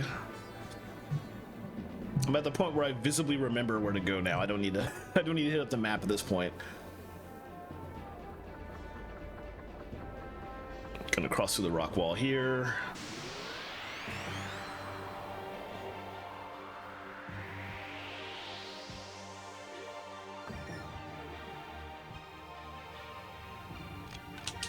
That guy will call allies, but we'll Lambda Burst.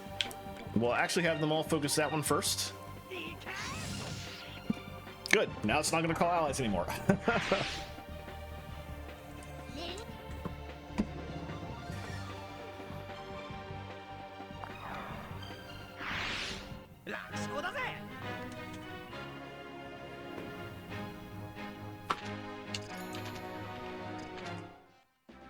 All right.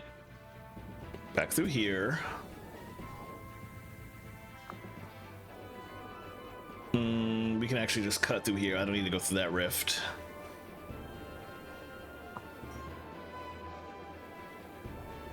Hey, Relong, how's it going? We already upgraded. Well, technically not. We're heading back to Crescent Isle now. I just finished the Lands of Ice, the Glacier Dungeon. So we're going back to our home base to discuss where to go next. And in the process of that discussion, the Royal We. Okay. Oh, you're talking about your laptop. Nice. I saw the one you bought. So you're on that one now. That is awesome. Congratulations. Ba-ba-bam, they're back, and the hole seems to be in one piece. Of course it's in one piece. A little ice isn't gonna hurt it one bit. Captain Vice, spot that book from Yafutoma. I built an engine for you, using the plans in that book. Until now, you haven't been able to fly above or below the clouds because the pressure differences were too hard on your engine. But now, that's not a problem. You'll be able to fly over mountains and beneath large islands. You'll be flying all over the damn place.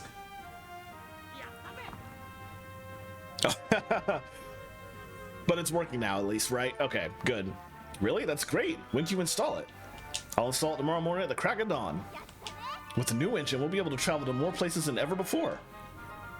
All right, everyone in the meeting room, let's decide where to go next. Nice. All right, we'll save while we're here.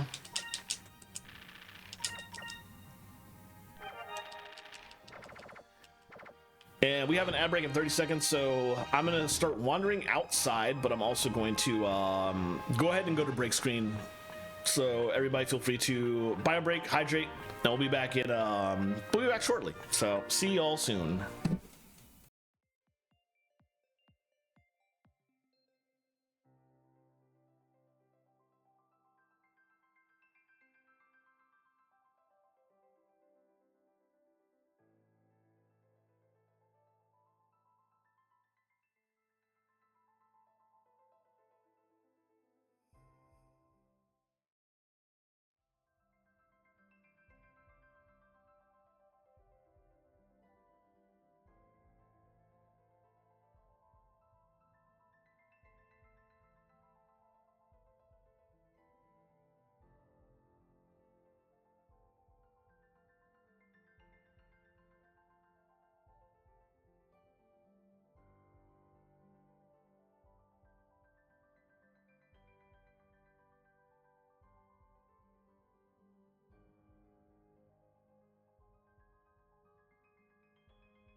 All right, welcome back. Thank you as always for being patient. Last time we were in base, we paid money to have Osman expand her shop, and it's looking interesting. What does she actually have to purchase now? Oh, saccharin boxes. 5 or 6 charges. Interesting. Some of this is actually worth buying, I think. Actually, kind of all of it's worth buying. I think for now, we'll just buy a saccharin boxer. 2? 5. Any more than that is a whole lot of money that I would rather spend on other stuff, because we do need to, before I leave, I do want to stop by the weapon store. Whoa, you may be young, but you've become quite a man of the world. I simply cannot wait until you're a little more mature. Oh God, Osman. But don't worry, come back and see me later. Oh, I'm not gonna read that. You probably don't have anything new to say. Oh, can you please talk to Ryukan? What? Does he have new stuff? Not particularly. Okay. He'll get new stuff eventually. When we can pay him to expand his shop, he will, but nothing new right now. Captain, I'm a little tired. My youth is escaping me. If you return later, when my strength returns, I shall forge you a blade. Okay, that's what he said before.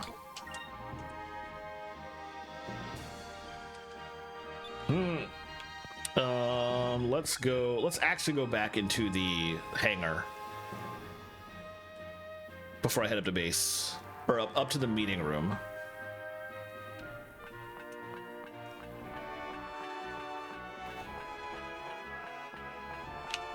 Let's just do this.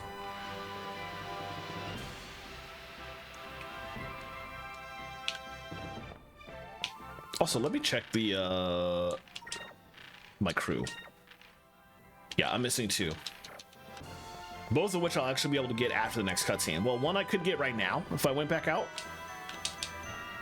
but the other one I cannot get until I can fly higher than the clouds. Let's see. Do you have any new weaponry for? Nope, it's all the same. Okay.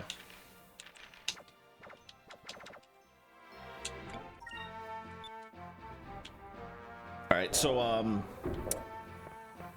of all the optional stuff I can do after the next cutscene, the first thing I'm probably gonna do is go after discoveries, because I can get once I can fly above and below the clouds, I can get every discovery in the game except for 1. There's also 5 optional boss fights that I might go after. Most of them are ship-to-ship fights, so there'll be a little bit of a fun change. Oh, we also he finished building this, so let's check out the tavern. Ismail promised me that he would build a stage for me to dance on, but he does not have enough money. Sure. Really? You'll pay for the new stage? Thank you. I'll tell Ismail right now. Okay, that's not new dialogue. That's not new dialogue. She has something new because we have an actual tavern now. A lot of the ingredients that I normally use in Yafutoma are really hard to get over here. I wanted everyone to get a taste of Yafutoma food, but the ingredients are so expensive here. We'll take at least 1,000 gold. Go ahead. Are you sure about this? Sure, don't worry about it, but you better make us some really good food. Thank you very much. I'll get started right away. It's nice to take a break from cooking and eat some of your olive food. It's great. Okay, they won't actually have like their new stuff until I leave and come back.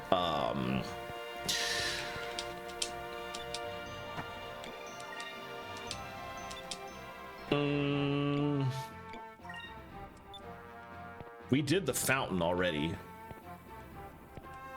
So this is the cupid-shaped fountain that Corella made. Well, I'm sure at least Fina likes it.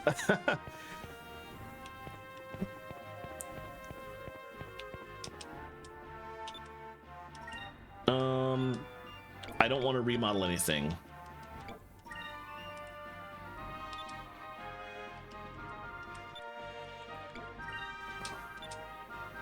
I want the fountain. I want some fish in the pond.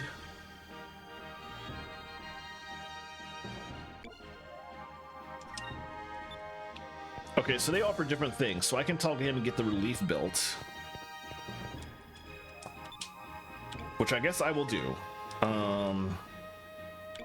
Sculpt a relief. Then I'll sculpt the face of one end of the wall over the pond. So whose face do you want? We have a cupel fountain, so that's for Fina. So let's put Ika's face over the pond. I guess sculpt Ika. The hair might be kind of tough, but I love a challenge. And then we can go back and talk to Corella to put fish in the pond, I guess. Decorate the island. Yeah. So shall I put some Tyra fish in the pond? It will cost 500 gold for the fish, though. Is that all right? Yeah, sure. I'll take care of everything. You want fish? You'll get fish. All right. And the last thing I wanted to check out that I upgraded before that I hadn't had a chance to look at was her tent. In case she does new stuff now because we gave her a better tent. Welcome. Heed my words and the future will be known. Pay 100 gold for my fortune. You get the option to pay more. I see something. The man who seeks nothing more than food can help you in your search for exotic ingredients.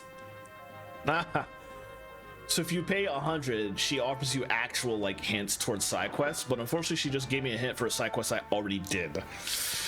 That's a shame.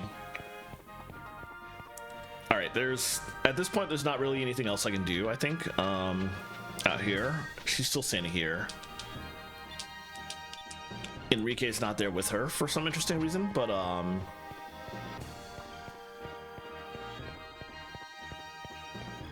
yeah, there's nothing else new out here, so let's go ahead and continue with plot.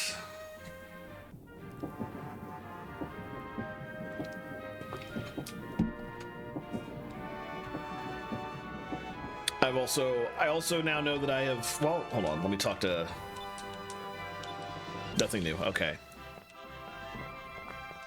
And Domingo won't have anything, so we're good there. I want to make sure that I talk to everybody who I could pay now to give them better stuff for the island later, and that is definitely done. All right, we've got the purple crystal. All that's left are yellow and silver. The Sylvite elders already have the silver crystal, so we really only have to worry about the yellow crystal. Looks like our mission's almost finished. But wait, wasn't the yellow crystal located in the Maw of Tardis in Valua? Last time we went there, we couldn't get in because the opening was sealed. Yes, the Valuans have made several unsuccessful attempts at removing the seal. But perhaps we might be able to bypass the seal with Delphinus' new engine.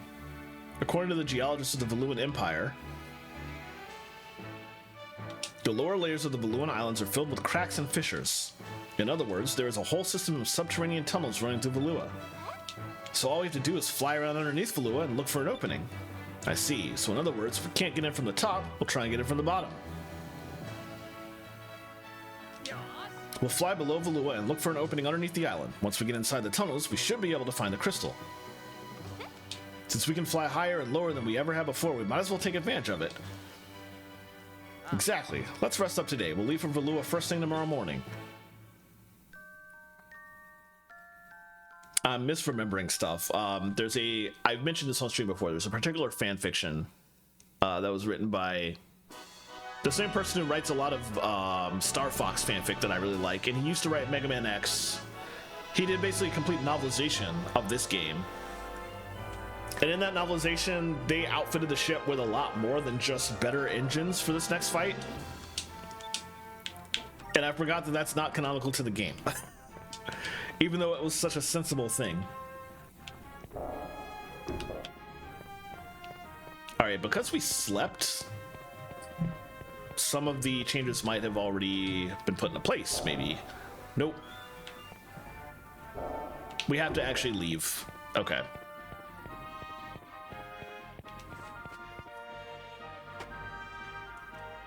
Oh, just fine.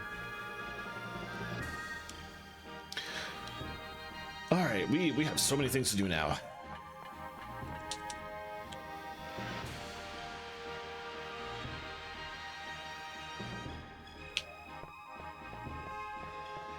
I'm trying to think about everything. It's actually kind of overwhelming, actually. There's a lot. Let's just go ahead and get on the ship. We can save when we're outside.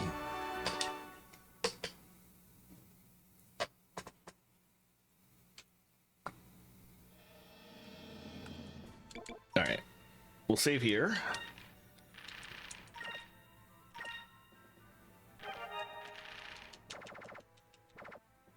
And now we can go all the way up here, which is great. And there's like no enemies, no random battles up here.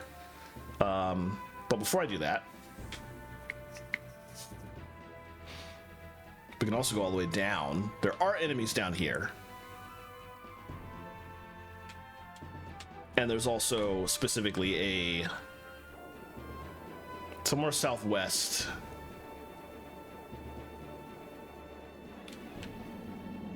I don't know quite where southwest, but there is a discovery down here that the guide is telling me to go for.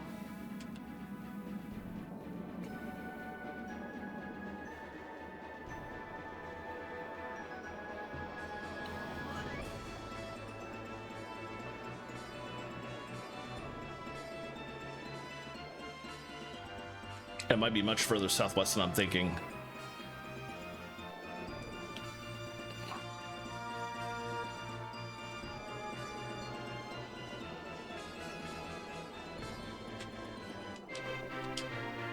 That's not what I was looking for. Let me just go to the actual. We'll just do the discoveries now. I remember that I got this one and skip it when I get that far down on the list. 20 years ago, a flagship of the Armada disappeared above northern Nazarad near the end of the Valuan-Nazar War. Some theories mention a murder attempt on the commander of the Armada, but the mysterious disappearance has never been fully explained. All right, if we're just going to do this, then let me start looking. The first thing I want to go for is all the way over here. So let's go up.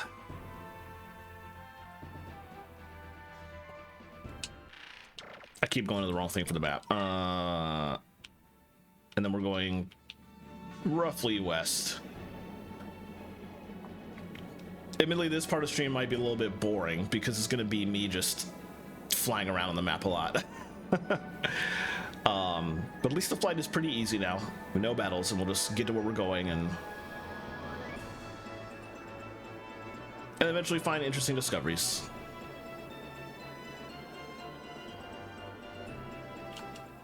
How far away are we now? I think we need to cross not just this, but the next one too.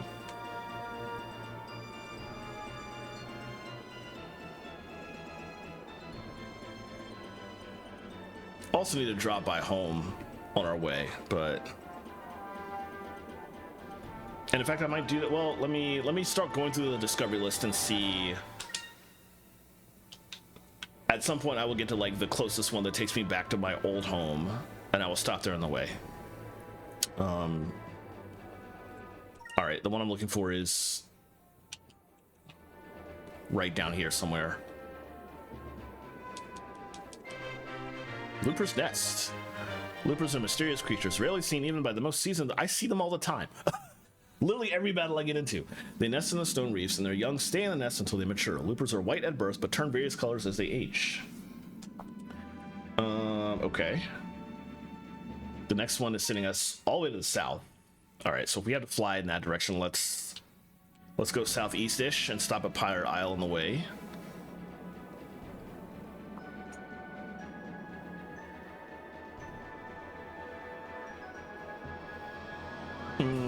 And that's in the south below. Okay, I see.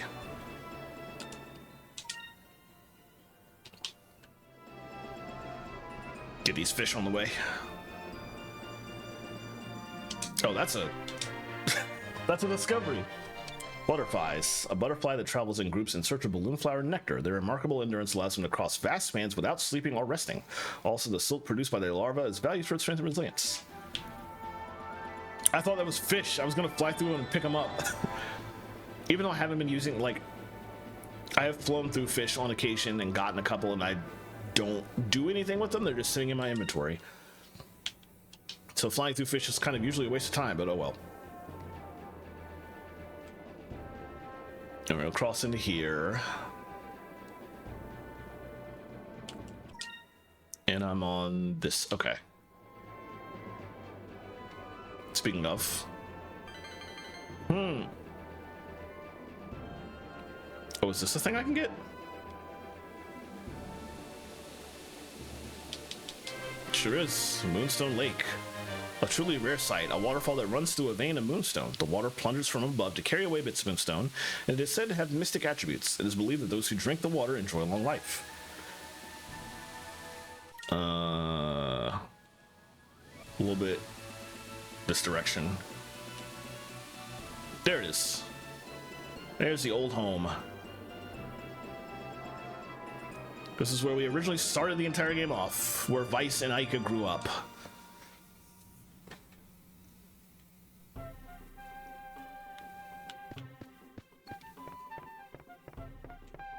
Popping in momentarily just to say hi to the kids down there, and I will say hi to my parents while I'm here, because that would be rude to not to not pop in on them. In fact, let's start with that. Let's say hi to Mom. Oh, you're home. Did you want to rest for a little while? Yeah, sure. Great, I'll prepare a nice dinner for you, okay? Just go upstairs and relax. I'll let you know when dinner's ready.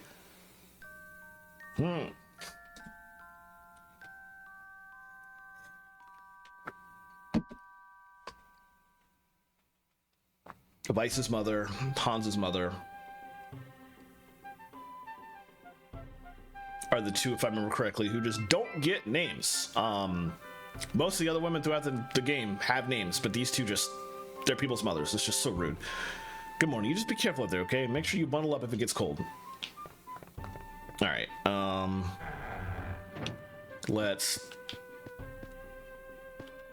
That's not the way down to base I want to take. Let's go talk to the kids. Really? There's a country called Yafuchoma where the houses are built right on the water? Wow, I'd really like to try building something like that. Of course, there isn't a whole lot of water around here. Is it really true that you sailed all the way around the world, Vice? It is? Wow. I'm gonna sail around the world too someday. You just watch. I'm gonna be just like you when I grow up. Really? You sailed all the way around the world? But my mommy told her there's scary monsters at the edge of the world. Did any of them try to hurt you? And pow. An actual cutscene. Vice, we wanted to ask you to do something for us. We really wish we could go with you and help out, but we're still too young, I guess. Well, that's what our parents say. So instead, we want you to take Pow with you. He'll help you out instead. Pow has always been there for us. Whenever we needed someone to cheer us up, he was there. And we were just thinking that maybe if Pow could go with you, he could cheer you up whenever you needed it, you know? I see. Well then, Pow, looks like you're the newest member of my crew. You hear that, pal? Vice is gonna take you with him. You're gonna set sail on that big ship with his crew. Thank you. I appreciate you popping in and hanging out. It was awesome to have you here. And enjoy Pilgrim's Traverse. Like I said, it's super fun. I'm looking forward to, it's not gonna happen tonight, maybe tomorrow. I'm looking forward to digging into more of that myself, so have fun with that. All right, we only have one more member of the crew to get now. Who I will be getting as I do all the discoveries. Maybe? I think he might have a requirement to get. You can't get to him until you have a ship capable of going above the clouds, which I do now, obviously. But there might be like another requirement. I can't remember for sure.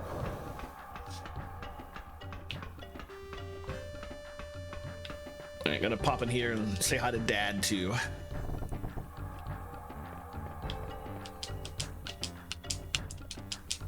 Now listen up, Vice. Oh, you're saying the same thing that you said like 2 years of content ago?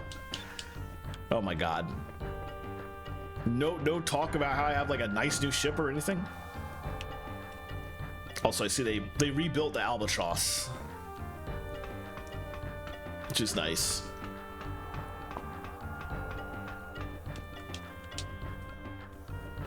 Do you have anything new to say? Have you seen our new ship yet, Vice? Captain 9 had us build a new one. It's called the Albatross 2. We still had the old blueprint, so we were able to reconstruct the first Albatross exactly the way it was. Well, we actually upgraded its engines and armor, but just by looking at it, you can never tell that it's much more powerful now. Nice. Some of them might have new stuff to say because of that, but I really only wanted to talk to Mom and Dad, so let's move on. Wanted to talk to Mom and Dad and wanted to pick up Pow. And with both of those done, can essentially move on.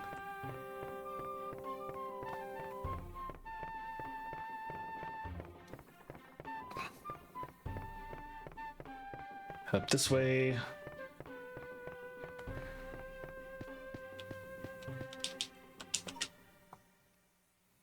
will start working my way down the list. And at this point, I'm gonna stop trying to get. If I run into discoveries as I go, I'm not gonna pick them up until I get to them in this list because I don't want to lose track of like where I'm actually going. So the next one I want to get is a bit southeast of here. Oh, and also while I'm on that screen, let's save. I have done a couple things. I don't want to lose progress in case anything happens because Dolphin is Dolphin.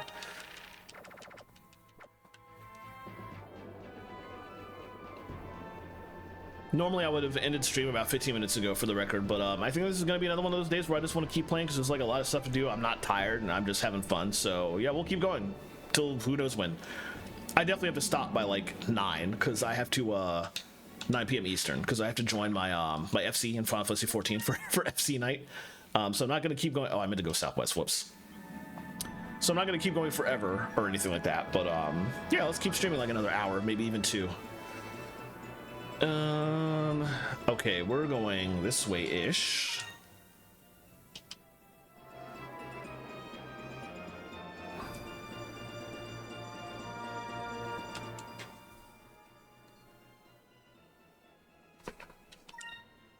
And we're close enough now that I think I want to drop all the way.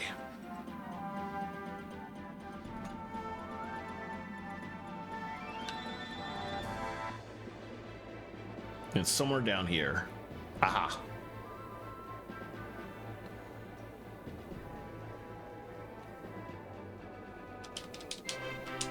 On the Southern Cross. A mysterious cross-shaped island. The building that sits atop it is said to be a remnant of the Purple Civilization. Legends say that the long arm of the cross points toward the location of that civilization, but no one has ever confirmed it. Okay. Oh, wow. All right, so now we're going up.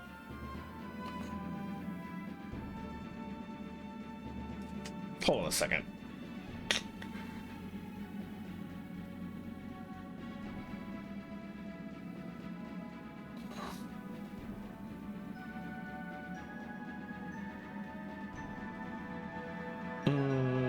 Yeah, we're good.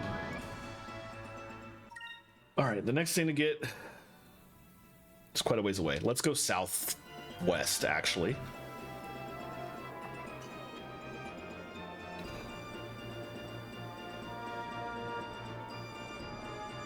We're heading back to Yafatoma. Actually, while we're in the area... But we'll cross over the Dark Rift first.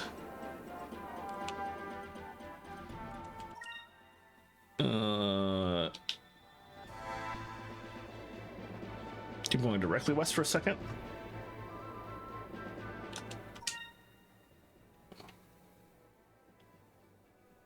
There's something about this area we're in. I forget the details, but let's just keep going.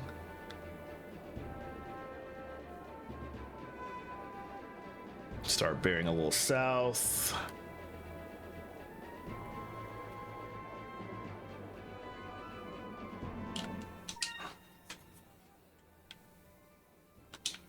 And keep going a little west. We should see it soon.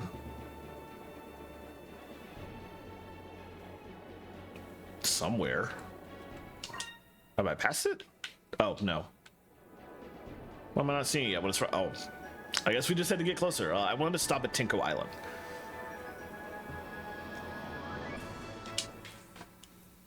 This is where the brothers... Or, not the brothers. The son and father who tried to take over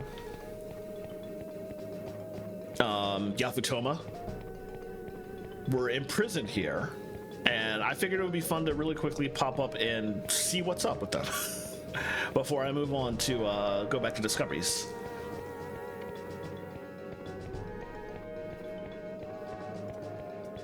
There's also still people to talk to, I guess. Never would have thought that the wind's reputation would be the winds caused by Blueheim flapping its wings. Even though they are from the same islands, Blueheim is quite different from the little Hamachos living around here. I think no. Is he in Valor or is he above Yafutoma? I forget where the final crew member we have to talk to is. I know he's on an island above the sky, but I can't remember where that island is. I don't know if it's in this area. It's probably not.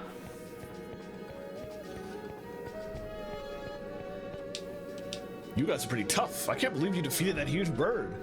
I didn't realize that there were warriors as tough as you guys outside of Yafutoma. You're really something. The Tenko are great.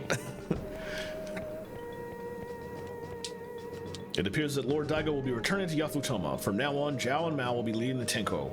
We have decided that we should only take weapons from those with evil intent. You Blue Rogues have inspired us. Nice. Let's head in here.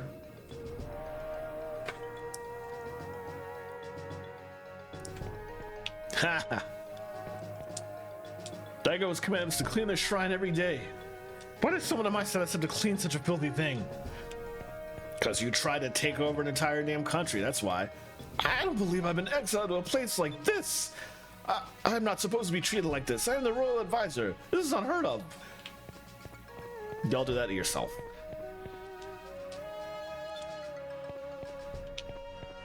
So they're in here cleaning, but we cannot talk to Zhao and Mao, unfortunately. I don't know that there's a way to talk to them for the rest of the game. They show up in the end when you need everybody's help to fight the final boss, or to distract all the armies along with the final boss.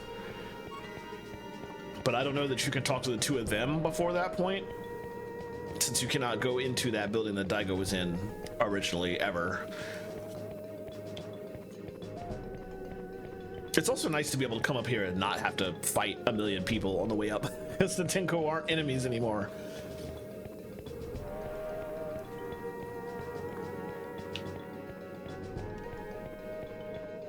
Alright, the next thing I want to do is head roughly south of here. Immediately above Yafutoma is another discovery just in the skies, like above the city, so that is our next destination.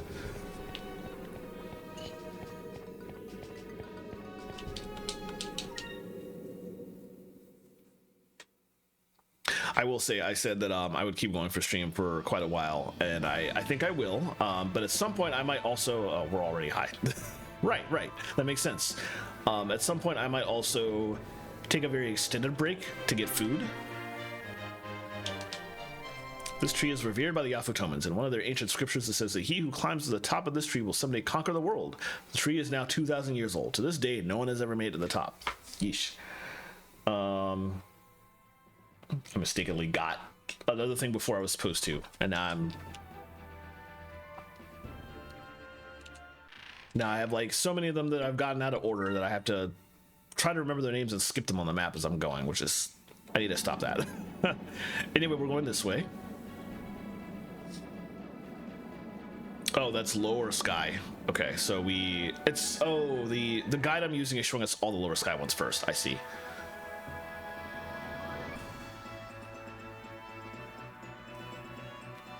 It does seem like there's no battles in the lower sky though, which is useful.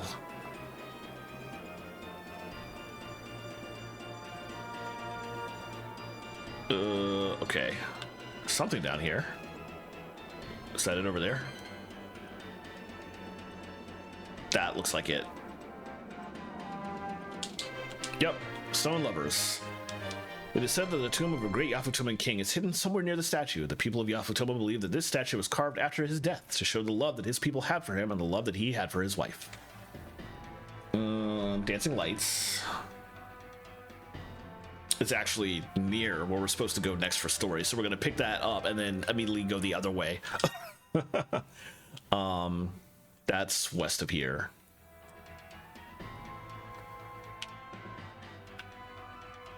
But I need to go back above the skies to fly west because Dark Rift is in that direction.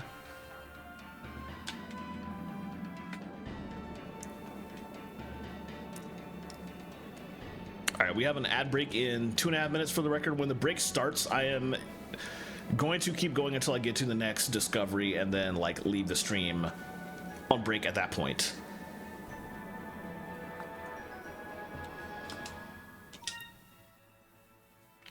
Let's see, we need to go this way.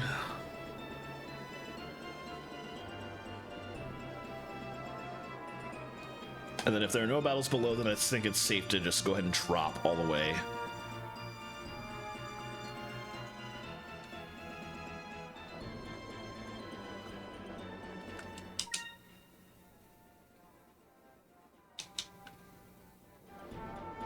It's like here-ish.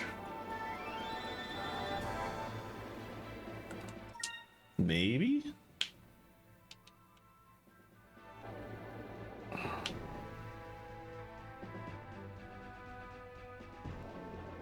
Trying to see exactly where it would be. Ah, there. It's a little bit off track.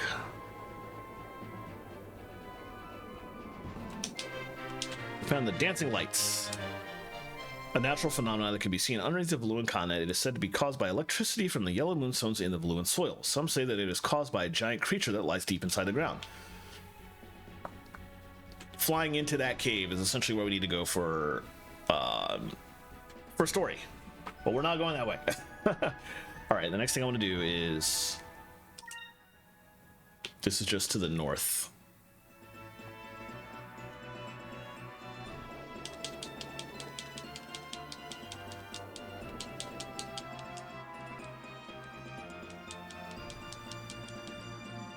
Did we go too far? We did. We went way too far. No, it actually feels like we're somewhere around where I'm at.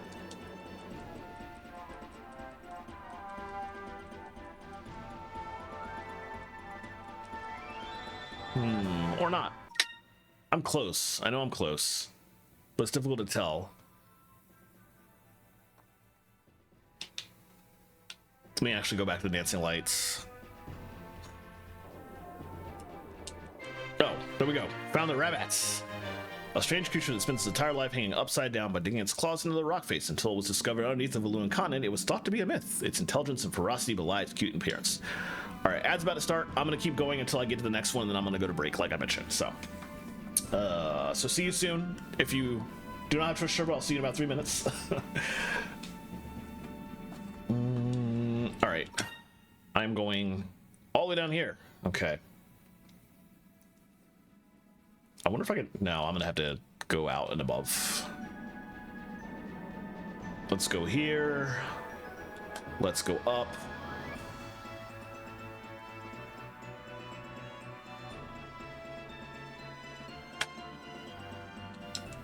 And then let's fly out to southwest. Back to our home area again. Actually, hold on. Next page. Wanted list? No. Journal. Discoveries.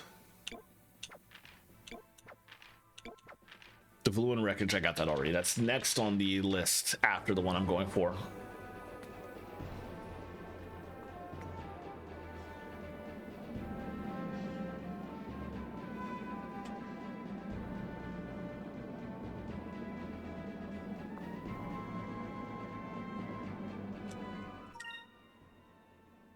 Keep going.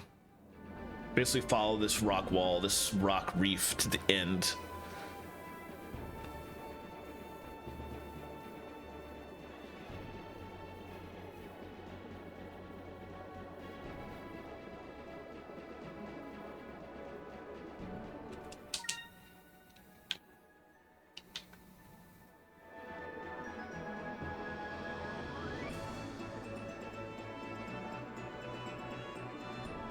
To here-ish, roughly? Yeah, this is right. And now we just drop all the way down.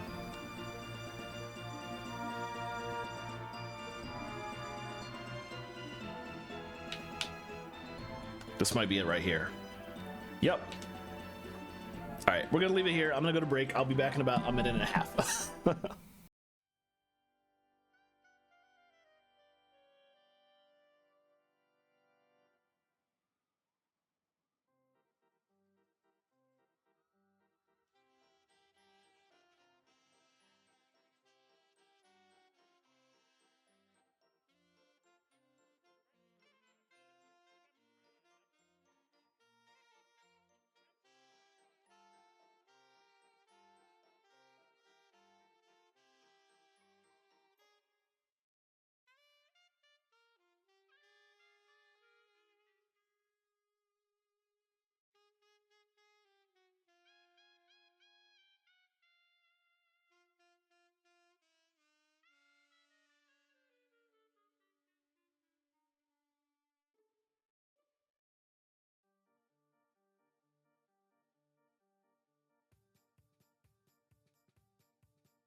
All right, welcome back from ads. We're right at another discovery. I figured I'd make some progress so I can pick that up. Less time you just watch me fly around doing nothing. Found the flying machine. An odd-looking ship whose origins remain a complete mystery. The fluid design and strange metals used in its hull have led to theories of a ship built on another world, and some even go so far as to say that it traveled through areas without air. Looking at the design, I don't know about that, but we are in the area of the world where a lot of space nonsense is going to happen in the future. All right, balloon wreckage I found already. We're supposed to go to the bottomless pit next, which is actually nearby. Just a little bit in this direction. So let's stay down here. And the more I stay down here, the more I can verify whether it's true that there are no random battles underneath the clouds either.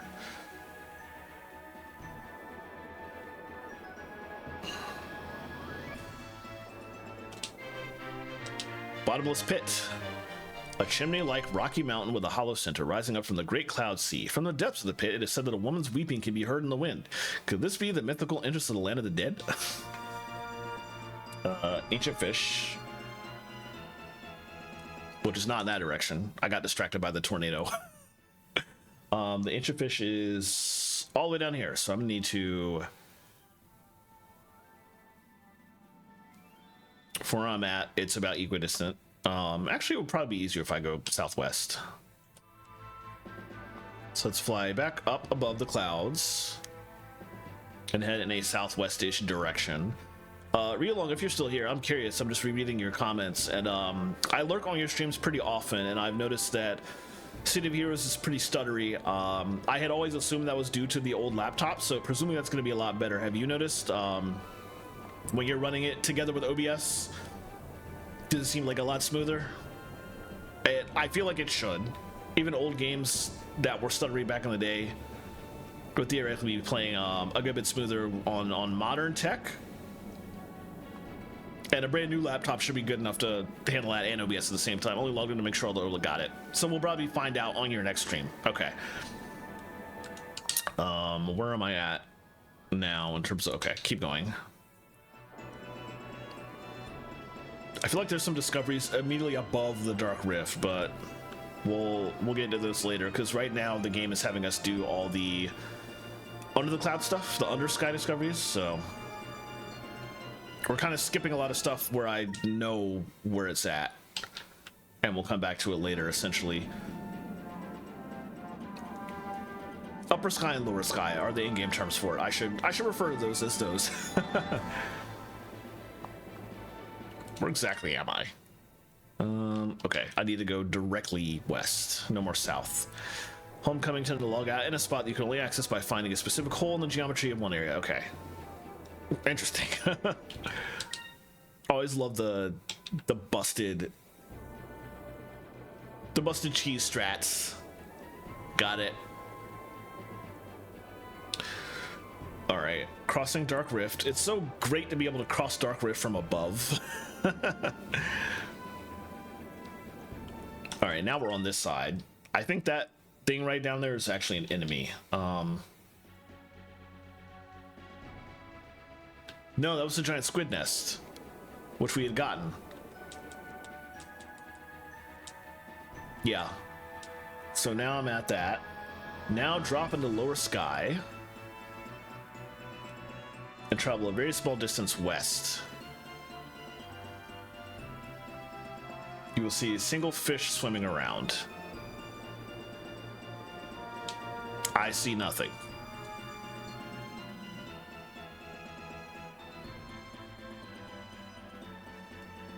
Ah! Wow, that was hard to see. You found the ancient fish. A species of fish that was believed to have been extinct millions of years ago. Its vestigial gills and fins that look like hands and feet seem to point to an evolutionary path from the waters to dry land and then to the skies. They never patch the hole in the ceiling of the tiki bar, and they also have stuff outside the walls to interact with. If they didn't want me... Very, very valid. Okay, now we're going back in this direction, it looks like. Yeah. So let's go above, go to upper sky, cross the Dark Rift again, and then we're looking for something in the lower sky back in Yafutoma's area.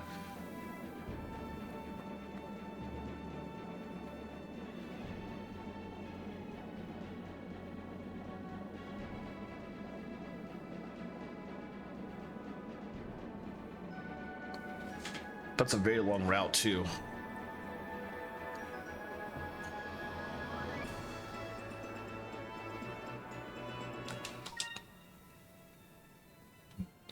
Still got a ways to go actually.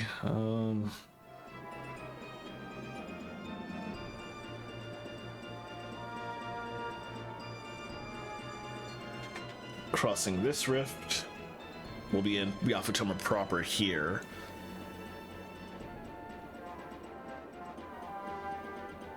Okay, and now we want to drop into lower sky.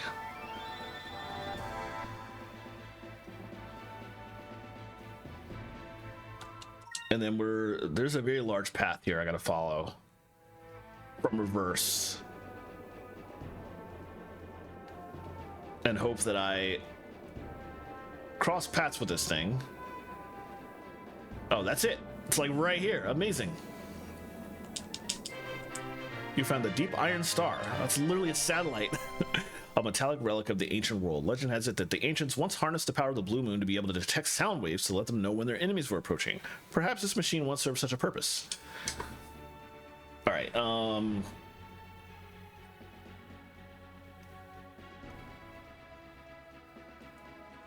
That's also in lower sky. Oh, good luck to me. Let me save my state. This is going to be a hard one. Single most difficult to find discovery in the entire game.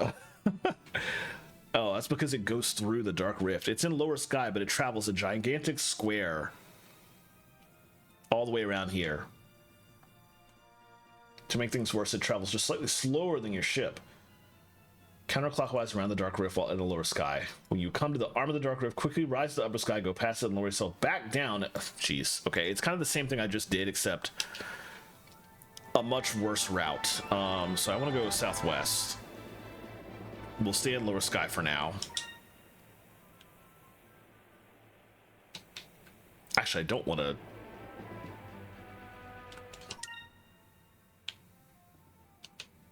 Oh, we're at the border of the rift right now. I have to actually go above to cross it to get into the area where I need to actually look for this thing. Okay. So now I want to drop again.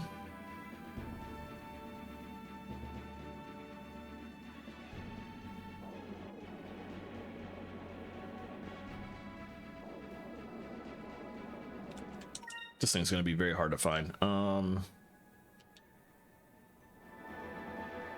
We're on the path now, I think. Roughly. So now I want to kind of go in this direction. But it can cross portions I can't, so I am very often going to have to fly up past the Dark Rift and then just immediately drop back down to keep exploring.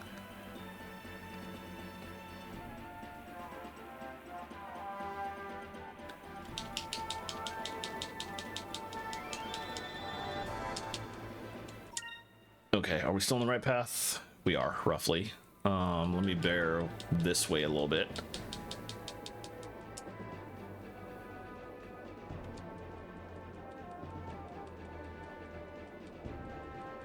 Not seeing anything just yet. I think we're a little too far north, actually.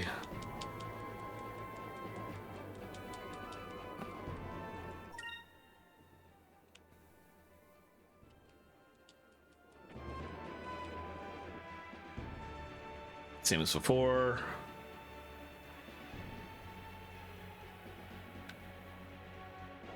Part of the reason it's so hard to find this thing is that in the time it takes you to fly up above the Dark Rift and back down, it might have actually passed you by. Which would suck. Am I still on the right path?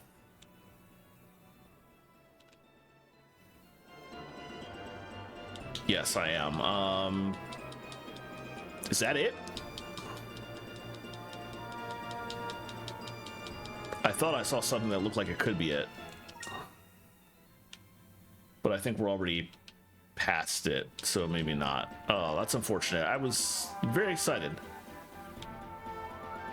If I turn east again, Well, I don't see anything about to pass me, so I guess that wasn't it. Dang. All right. All right. Well, I definitely need to start heading south from here. I think I just saw what was the clouds below me and got excited.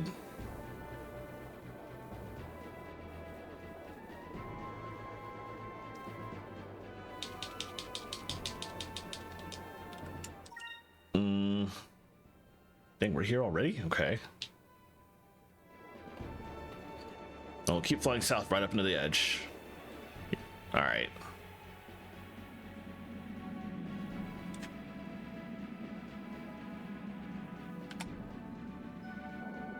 Cross over and drop again.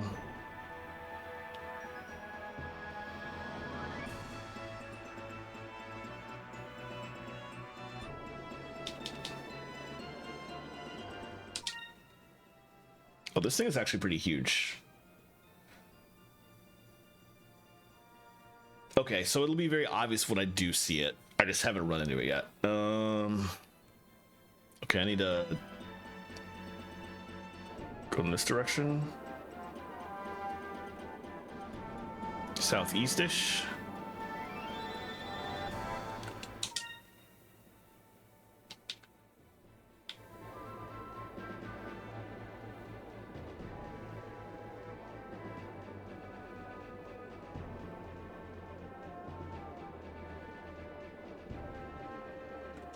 Can't quite tell how far I've gone. That is slightly too far.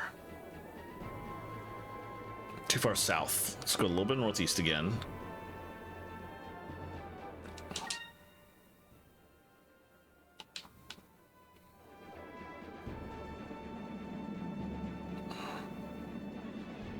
Okay, we're gonna have to go up again.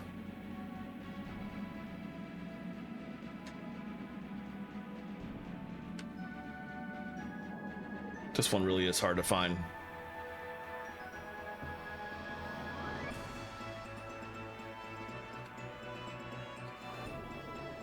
We're basically coming here and then immediately turning north.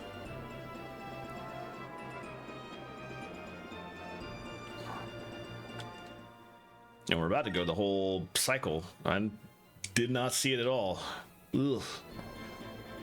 We're northeast-ish.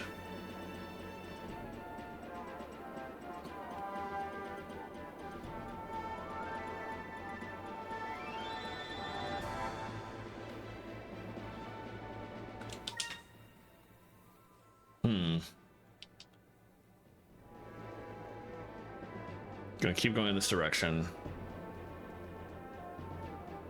I'm about to have done a whole cycle and I still don't see it.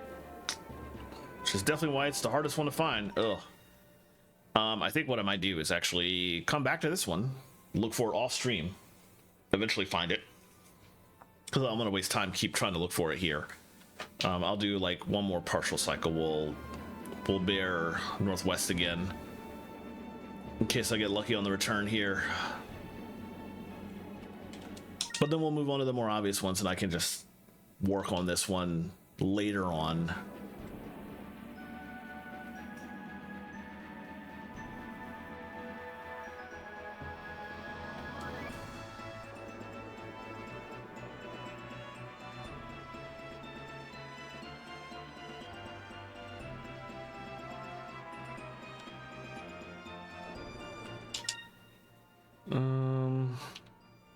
I feel like we're actually too far north at the moment.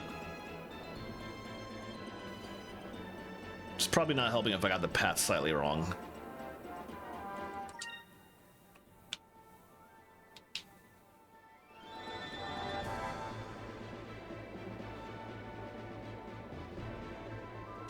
Yeah, I think I got the path slightly wrong. Oh well.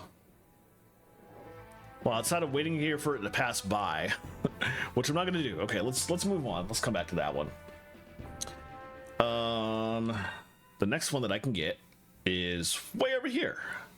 It'll probably be faster to go southeast, actually.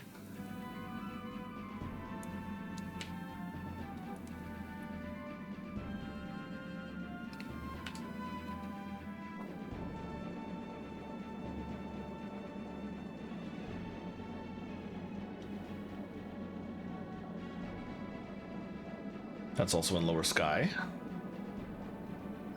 Outside of the one that I just missed, this next one that we're going for is the last one we will go for that we can get in lower sky. All the rest are in upper sky.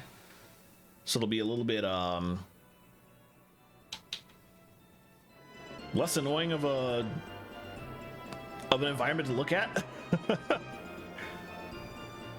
Well, it's kind of interesting down there because you get to see the bottom of all the rifts, I guess, but still kind of dreary. At least we'll be like up here, more open air. Need to keep going further east until we go past the other side of the dark rift over here. To one more rift across.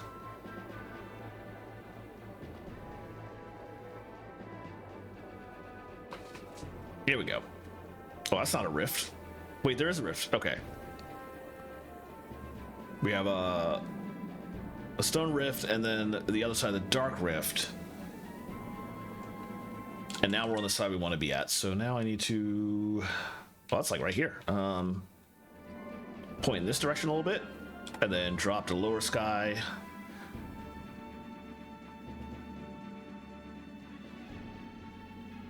Ah, right there. I think at this point we can definitely confirm the lower sky also has no battles, so that was useful.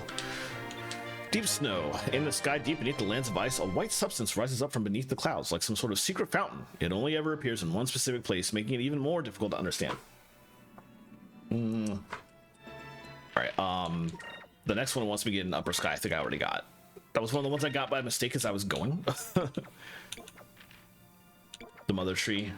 Yes. Okay. We did not get Rainbow Island though, so... What is the journal? Oh, that's... Hold on, read journal. Oh, we have like actual... Wow, we have like a whole story. Vice has been filling out like his personal diary for the entire game, and I forgot that it's a thing.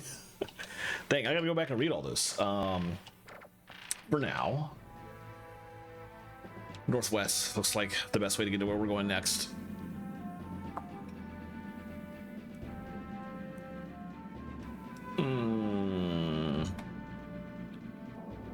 Near Crescent Island, actually.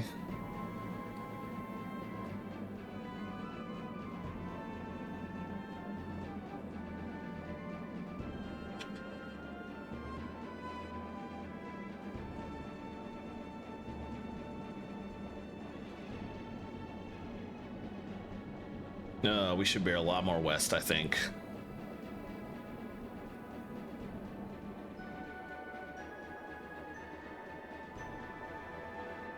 I apologize if this music's getting a little annoying. It is the best airship thing in the game, to go along with the best airship in the game, but you hear it a lot during this segment of the game where you're looking for discoveries and not getting into battles anymore because of the way upper and lower sky works. So you might be getting a little bit annoyed by the music, but what can you do?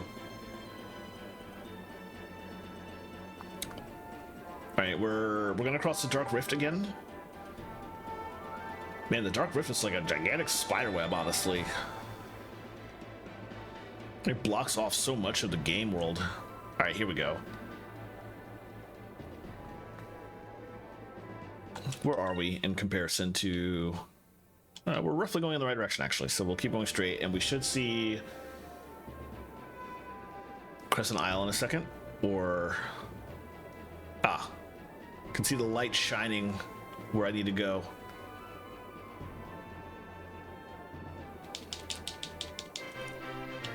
Rainbow Island. What lies at the end of the rainbow? It's a question everyone asks when they're young, but as they grow older, it is often forgotten. Perhaps only the few who remember can find the legendary island at the end of the rainbow. Iron Star. That's it.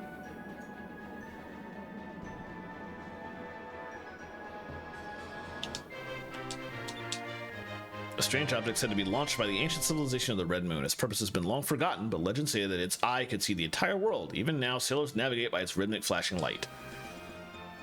I believe I already got the next one it's asked me to get. Moonstone Lake. Discoveries. Yes. All right, let's move on. That's above Ixataka. Okay. We can basically fly slightly, almost directly east, a little bit south.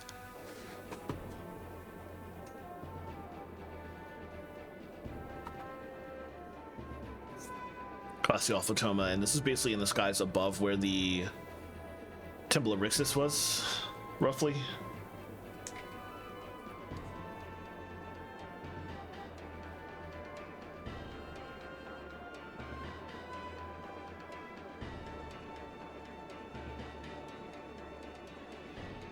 We'll have to cross the stone rifts, looks like.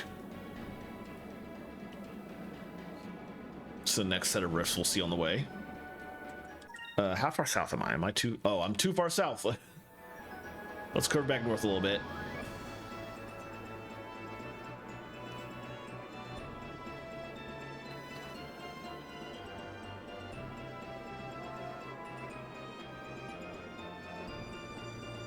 Oh, you can see the top of the temple from here. That's pretty cool.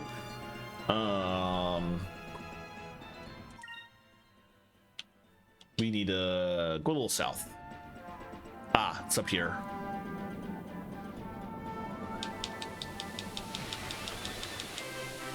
You found the Alupas. An ancient species that predates the Ixatacan civilization, the Alupas live quietly in the forest. Their calm, proud demeanor has earned them the name Sages of the Forest. They are also known for choosing their mates for life.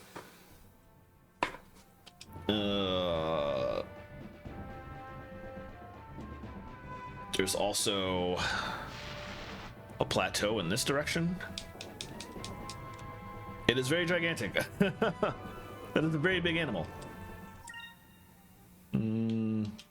West, actually.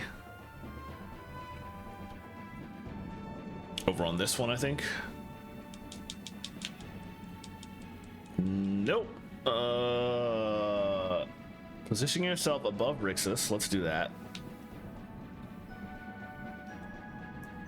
Head south and... Okay. This one. The Observatory. A civilization once flourished in this land under the Green Moon. The observatory, built on the Ixatacan Plateau, speaks to their advanced study of astronomy, but they could do naught but watch as a shower of moonstones destroyed their culture. Oh, Jesus. This next one's gonna be annoying. For much the same reason as the previous one I was trying to find was. Oh, that's such a huge path.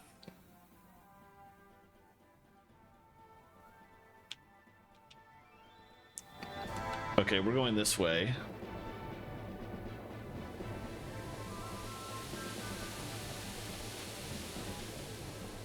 Wait, is this it? Am I gonna get extremely lucky? Oh, no, that's something else. I live apart from the rest of the world in this quiet place, making my home with the flowers and the insects. I'm grateful that you took the trouble to visit me here, so let me tell you a little secret. North of the lands of the Yellow Moon, there is a wonderful flower called the balloon flower. It's very beautiful. You will also find a huge flock of insects that flutter in the wind if you travel to the land where Ixataka meets the land of the Red Moon. Travel high in the sky to find flutterflies. Okay, that guy's telling you where a couple discoveries are. Appreciate it, but it's unnecessary because I'm literally following a guide.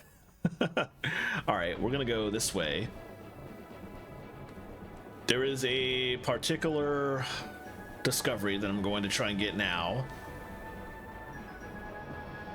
That follows a direct, gigantic triangle path across a large portion of the world map down here to the south. Yes, I'm still going in the right direction at the moment. It goes from that portion of Ixataka we were just at to the Lands of Ice, then back up to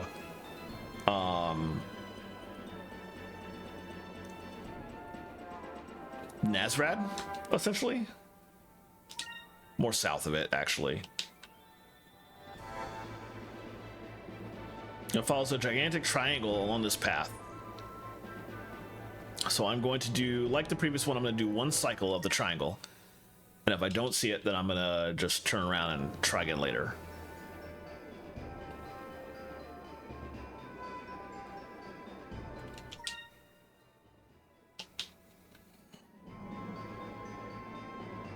Start turning and bearing northeast. Slowly, want to make sure that I'm on the right path as I head in this direction now. little bit further east. Okay.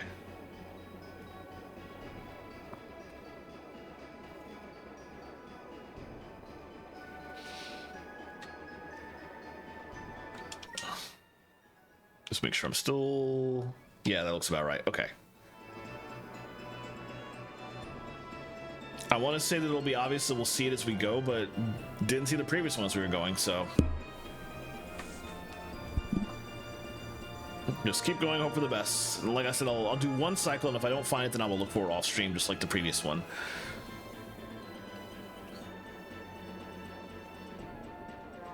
It's difficult to see anything up here, honestly.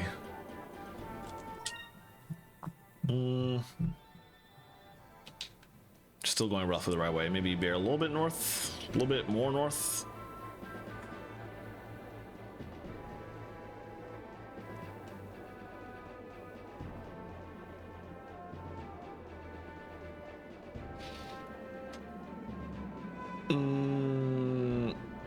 Okay, there's Nazareth. I feel like we're getting towards the... nope, still got a ways to go, actually. Interesting. Just sort of glance over there to make sure I didn't miss it. We were a little off track with the triangle. This will put us close to back on track. Doesn't look like we really passed it, though. Ah, there it is. Okay, this one I got lucky.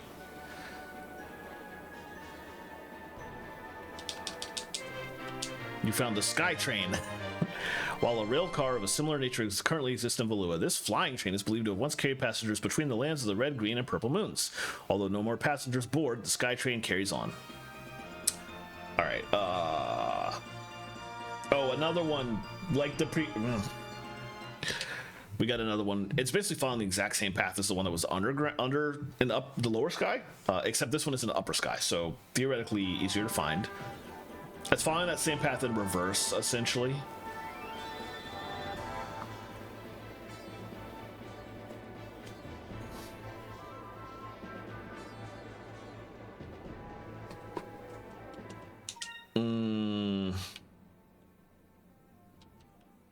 So I want to sort of start bearing in this direction.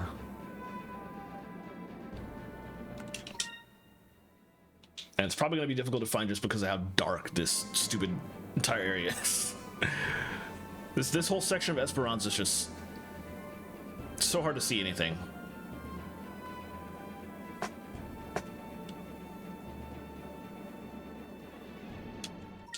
And we're getting pretty close to the Dark Rift, so now we need a... Oh, we're way south.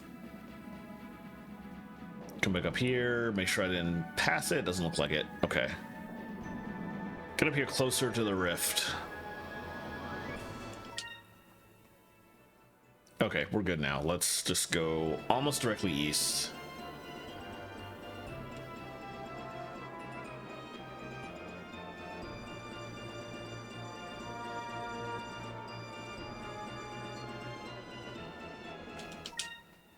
And once we hit the rift, we need to bear...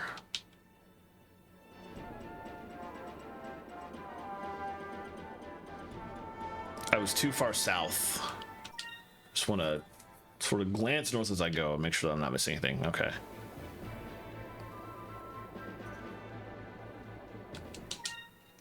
Trying to get exactly on the path this is showing me. I think we're good now. Ish. Speaking of ish, we'll head south-ish. Sort of south-southwest.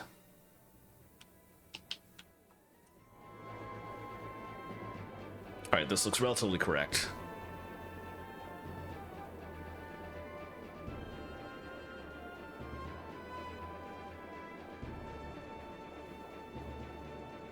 You're not seeing anything at the moment.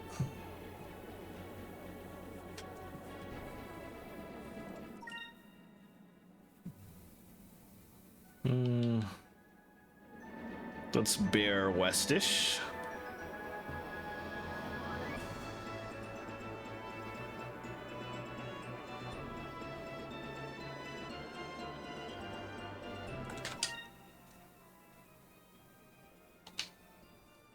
Okay, we're going roughly in the right direction still.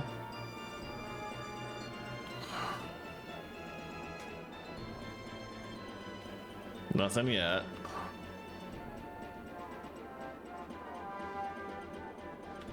there it is.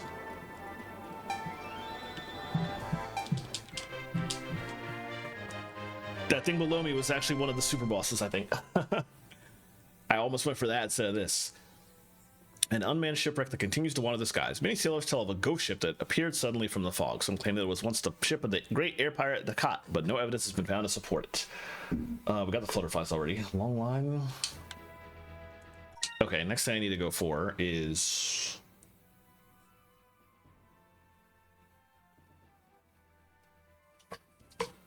ooh, something that goes up and above upper and lower sky.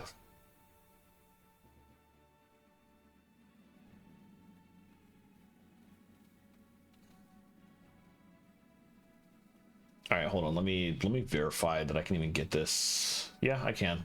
Okay. It's difficult to find though because it goes above and below lower sky. But we need to go roughly west for it. Another ad break coming in about 35 seconds. Like before, I'm going to keep playing until I can find the discovery and get to the screen where I can read it off, and then I will just leave it there and go to my break screen. So those of you who do not have a subscription server, we'll see you in about 3.5 minutes, roughly. All right, directly west from here.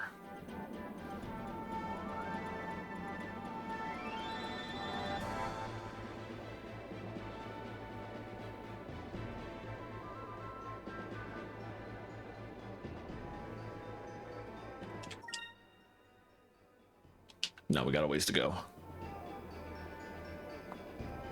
It's even further west than this.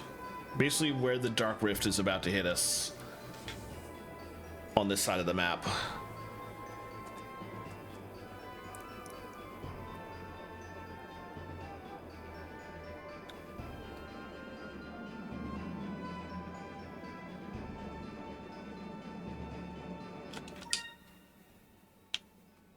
Okay, literally right here.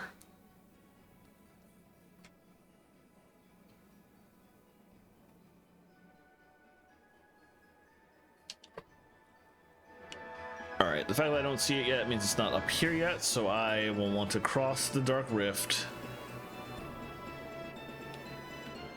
and then drop down. Ah, right there. Amazing. And we just got the ad break, so I'm gonna sit right here and go to my break screen and come back and read this off in a second. So be back in about 3 minutes.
All right, thank you everybody again.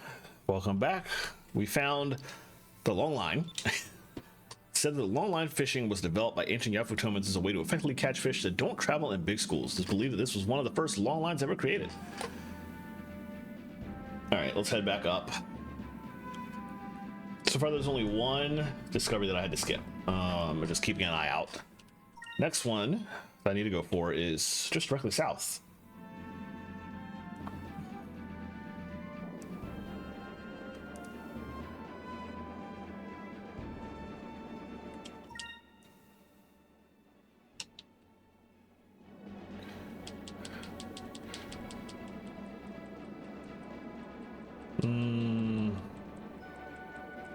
There we go. That dim happened very, very fast. You found the eclipse point. The only place in the world where a lunar eclipse can be observed at predictable intervals. Eclipses where a golden ring can be seen around the moon are seen as good omens, and complete eclipses are said to be important in impending disaster. Alright, Skyladder is not in my status menu. We want to fly... it's kind of a hike no matter which direction we want to go. Let's go east.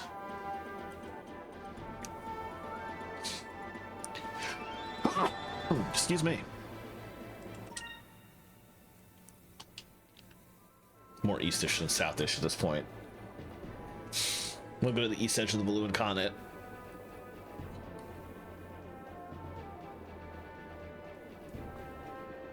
I wonder how many more I have, actually. I don't think it's a lot.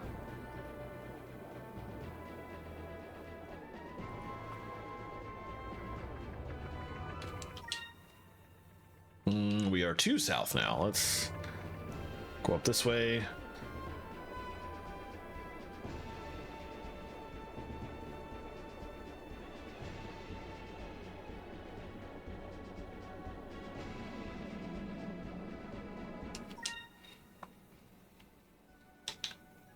We're going the right way.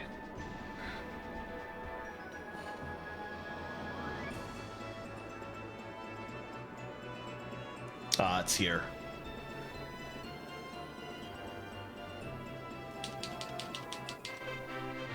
Found the Skyladder. A Valuan legend states that before the age of airships and air balloons, the people of the ancient world over many years built a ladder for... Oh, that's a typo. Built a ladder from which they could see the entire world. What would the people of that era think of Valua's own armada? Ryugu Island is next, which is further eastish. East-northeast, roughly. Past the Dark Rift in Yafutoma's area.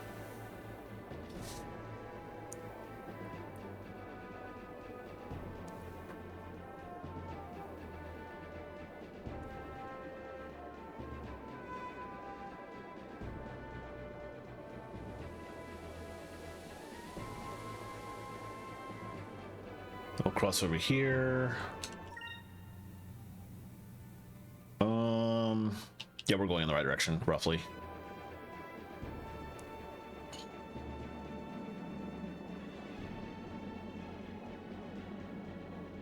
There's also a, that's not it. There's also a wanted battle I think we can do at this point.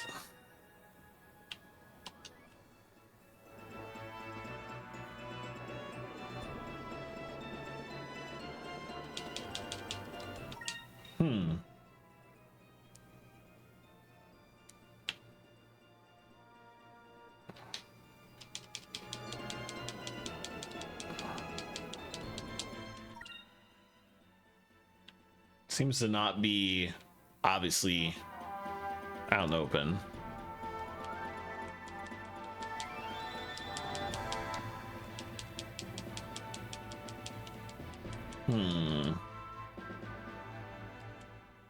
Let's do what they recommend here. Oh,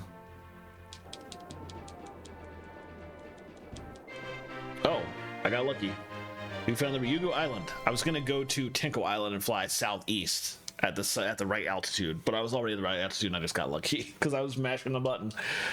And so the turtle brought the old man to an island of great beauty where the beautiful Princess Oto awaited. They laughed and ate and danced for days. When the turtle finally brought the old man home, 300 years had passed. All right. Dang, they have us go everywhere. All right. The next one. Oh, you can see Tinko Island in the distance, actually.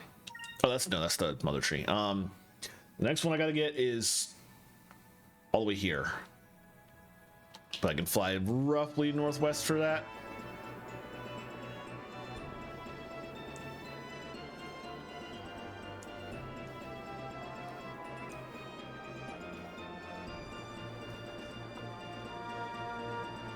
Oh, we've only got 2 more discoveries to go for. That one I actually found earlier. That was the... I keep going to the wrong screen.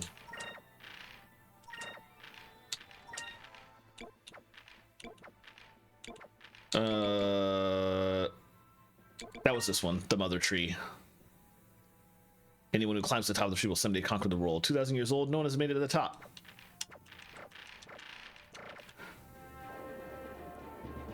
All right, we have, yeah, 2 more, well, technically 3, kind of the one I skipped earlier that I'm gonna go back to and get off screen. But only 2 more to get right now, and then we can actually go do some some actual content. Let's see. That is directly west now. We've gone far north enough. Although one other thing I should do is go back to Crescent Isle and, well, I need to turn in all these discoveries, add a that's the ghost ship.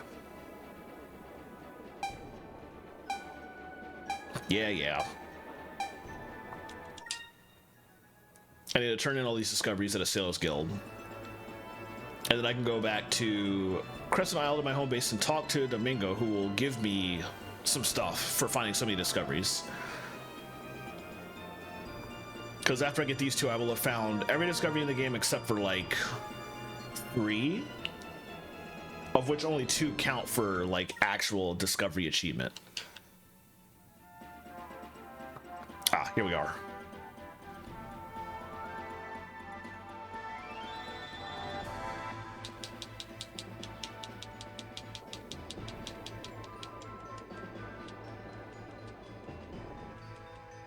Is it up here? Yeah. Tomb of Ice. A coffin of ice built by a father who could not bear his sorrow. The girl encased within the ice bears an expression almost resembling a smile. Etched into a tablet sealed within are the words, "My daughter, may your beauty be eternal." Alright, flying flail. Oh, it's gonna be a tough one. Why are they sending us in such weird directions too? Probably better to go south for this. This is another one with a very, very long path, but the entire path is in upper sky at least, so there's that.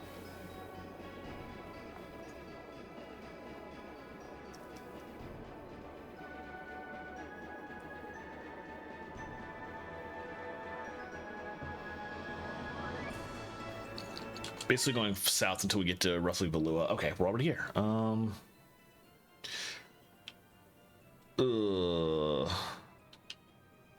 Need to keep going for a bit.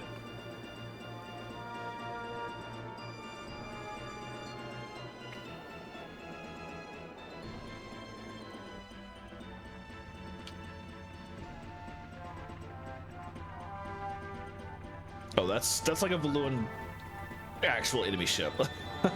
That is not something to interact with unless I feel like getting into a ship fight.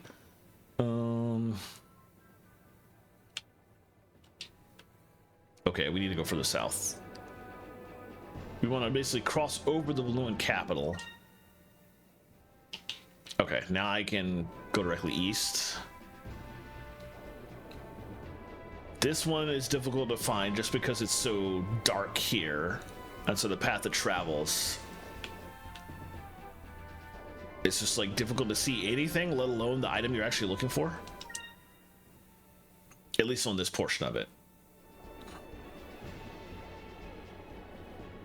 The path that travels is a very long one, going all the way from Yafutoma to the Dark Rift on the west side of Valua.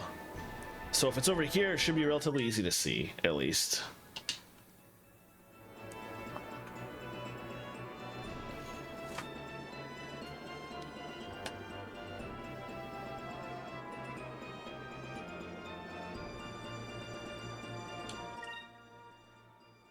Basically gonna keep going until we cross the Dark Rift, go to Yafutoma on that side.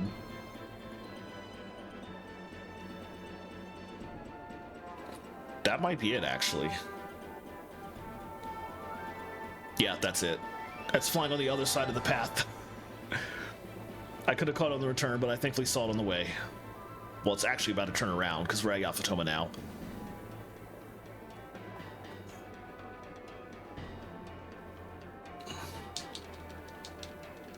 Ah! There we go. Flying flail. An ancient history book shows records of contests of strength in which athletes would spin balls of steel at great speeds and launch them into the air to see whose ball traveled the farthest. Could this ball be from such a contest? Ridiculous, actually. Okay. Yeah, the Rolling Stone is the only remaining thing that I could get now. Which we will do off stream.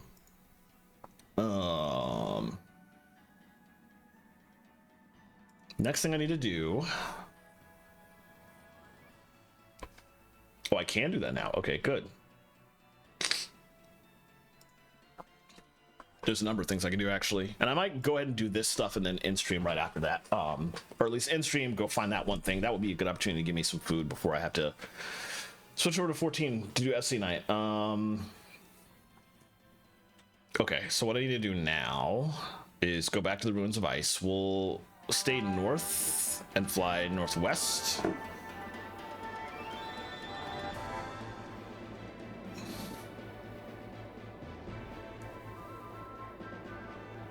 The requirement for the final member of my crew who I'm about to pick up is that at least one of my party members knows the spell Rizalum, which they do, thankfully.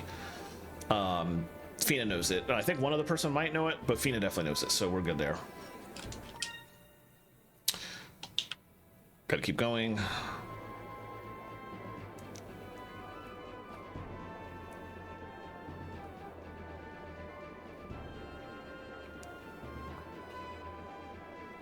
I will save the 4/5 special overworld bosses for next stream. In fact, that'll probably be the first thing I do next stream. Will be to fight those 4 before we consider you story, because all 4 are fightable now. And yeah, if I remember correctly, they're all shit battle fights. Aha! This is actually not where I meant to go. But we'll just go ahead and stop here and do this.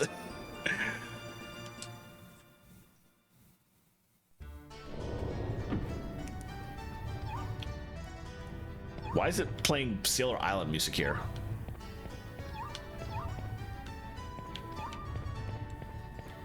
Wait, where's the Cham at?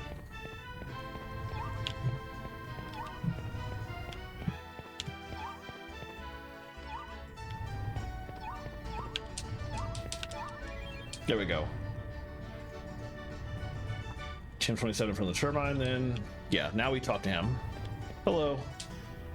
Well, I never expected to get visitors way out here. My name is Ilkimus, I think. I have come to this island to further my studies of various medicines. You're on this island alone to study? You're quite strange. You're probably right. I've been called strange ever since I was a child. I was always asking questions. Why does water float when it freezes? Why is the sky blue?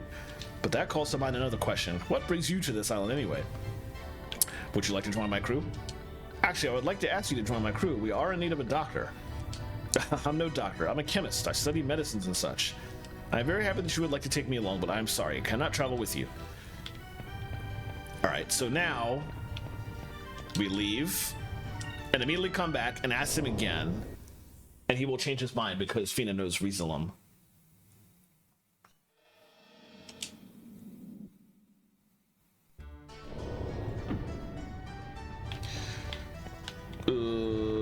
Okay. Oh, hello. Vice, was it? What brings you here again? Will you join my crew? I will ask you again. Will you join my crew? I was not planning to leave this island anytime soon. Well, in fact, I was once a nobleman of Valua. I threw all of that away. In order to come here and pursue my studies, I have no intention of returning to the world. The only person I will leave this island to travel with is he who has a heart full of wisdom and love. When a man capable of casting the silver magic Rizalum shows himself on my doorstep, I know that man is the one I will follow. Rizalum? Actually, we know that spell. But what? You learned that incredibly difficult spell? I see, then that means that you have a heart full of wisdom and love. I've been waiting for people such as yourselves. Please, take me with you. I only hope that my research can be of some use to you. The idea is that you know a spell that will let you bring somebody back to life with full HP, and that he knows you're a good person because of that. It's an interesting way of putting it, but I suppose he's not wrong. I'm assuming this is a machine of sorts. I wonder what that pipe sticking out of it is for. Some sort of machine. Whatever it is, it's moving. Maybe I shouldn't touch it. This looks like some sort of power source, I think. Who am I kidding? I have no idea what this thing does. This strange little object looks like it's the heart of all the machinery in this room. I wonder what it's used for. There's so many things in here that are so new to me. I probably shouldn't touch anything. Wow, that's a really thick book. I can't even read this thing. It's all just a bunch of strange symbols and some numbers. Some sort of pot? What exactly is this thing anyway? This sure is an interesting thing. It looks like some sort of machine, but I can't even begin to comprehend what it does. An assortment of herbs and tools are scattered about. Maybe they're used in the making of various potions and things. Same dialogue. Looks like an ordinary windmill, but it probably has uses I'd never even dream about. I think that's everything. There are a bunch of really thick old books lined up here. These must be research materials. Okay, that is definitely everything. Let's go ahead and take off. Okay, we were heading in the directions of the ruins of ice. That's where I want to go next. There's a moonberry and a moonfish. There's like a back door into the ruins of ice that we want to take really quickly. And actually, from the direction I'm going right now, I think we have to cross the Dark Rift again. So we'll go in this direction to do that.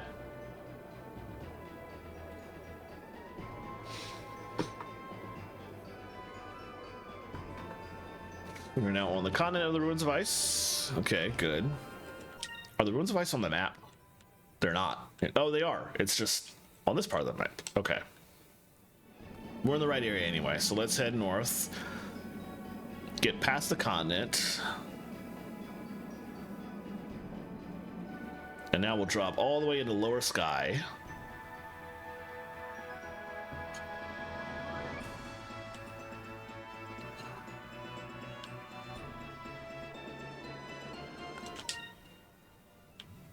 And almost directly south from here. We're going to enter the ruins of ice from down here.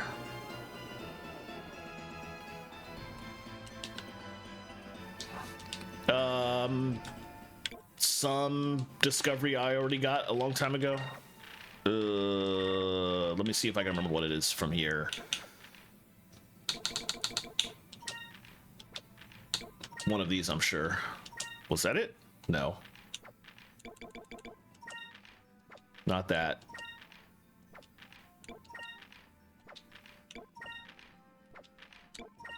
It was definitely one of these. I'm not sure which one it was. Not that. Not that. I feel like it might be this. The frozen giant, maybe? That's the only one in this list that makes sense for where I was at the time. So basically a woolly mammoth, probably. It did look a lot more purple to be that, so I'm not sure, but there we go. It's like, where's the entrance? All right, when you enter from this side, there is a chest right here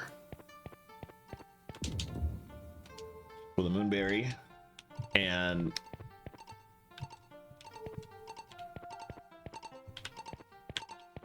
on this side? No.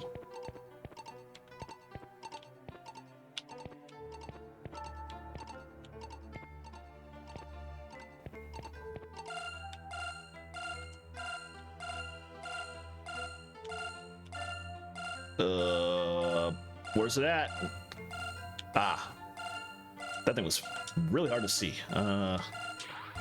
There we go. Okay, that's all we came here for. You can take this lift. Actually, where does that go? I'm curious. Oh, over to the start for the actual answers. And Okay, well, we obviously don't need to go that way. We already got a Lickmus. Now we're supposed to go back to Lickmus's island, to a tiny island above the Dark Rift. Another Cham and a bird there. Interesting. Okay. Let's go a little bit. No, we have to go north, don't we?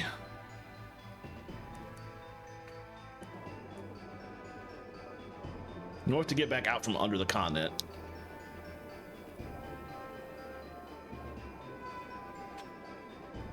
All right, there we go. You know what? I can actually check as I'm here. Oh, it was purple because of the ice, but it is definitely, that's definitely like a woolly mammoth. Yeah, okay. Let's head back up. I always go to the wrong screen. Map. We want to go back to Lickmus's island. And just north of it? Northeast of it. Okay. Let's head back to the island first. God, I wish you could mark the map. I'm so used to modern mazes and games where you can like put markers on the map and it will actually like point you in the right direction, but this is way too old a game for them to think of that kind of thing. So you just have to hope for the best. Head in the direction. And I keep doing that, which doesn't help. Okay. We can just probably just start heading directly east. Wait a minute. Tiny island above the... Are they talking about like actually all the way up there? Okay, well that's obvious where I need to go then. Yeah, that must be where they're talking about. Okay, so let's just keep going east.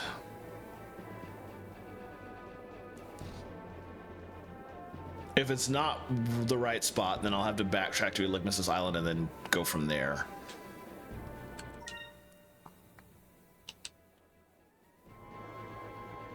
And bear in this direction.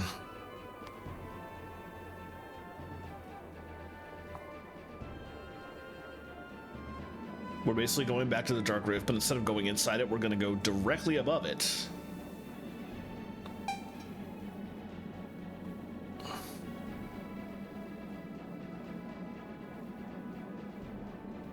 I don't actually see anything here. Ah, I wasn't looking in the right direction.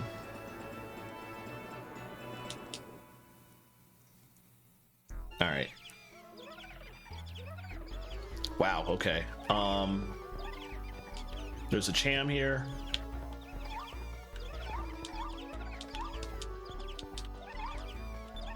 Parting Hamacho.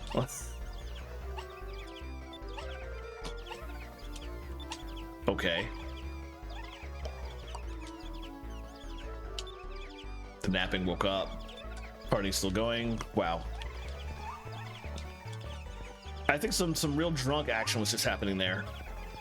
Seems to be the implication there. Oh. There we go. And then I can speak with a giant bird to apparently get some kind of plot.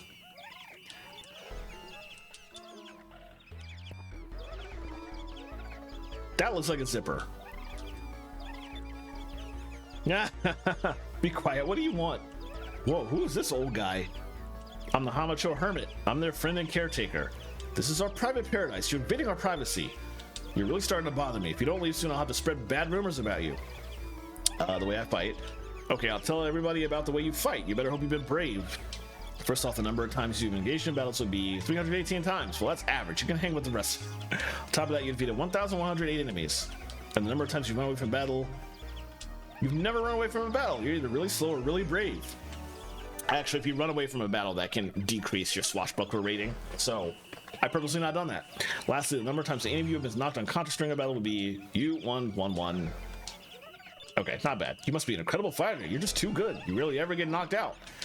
Well, there you have it. Treasure hunting skills.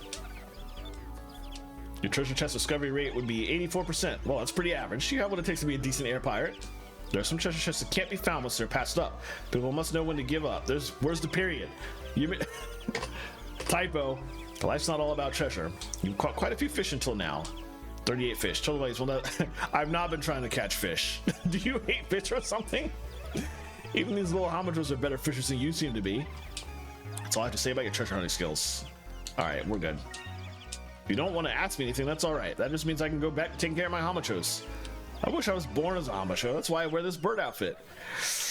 All right, let's just get going. All right, I got the cham. That was all I cared about.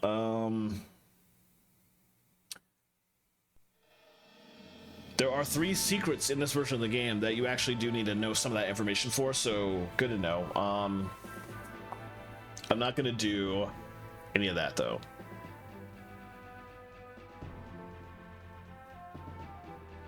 Okay, so the next thing on the to-do list, there's actually very little, so we're gonna end stream soon. I didn't mean to go back in. Whoops. We're basically gonna go back to dock, turn the moonfish, then we're gonna go to Seller's Island and turn the discoveries. Probably equidistant. We should just go northwest, and then we're gonna go back to Crescent Isle. Since we've brought Elicmus, we have our full crew, and he has a shop, and he might also have something. He'll sell stuff first of all, but also he might actually want me to give him money to make his shop better, perhaps. So I want to check out and see what I can do on Crescent Isle, essentially. And then that will be a good point to wrap up stream, because the next thing to do after that is either fight the 4 hidden bosses throughout the world, or just continue story. And I think, like I was saying earlier, both those things would be a good thing to do next stream, like start the stream off fighting those 4 bosses. And then we'll continue story after that. So, okay, since that guy was bugging me, let me get one fish. Let me start trying to catch some fish to get him off my case, I guess.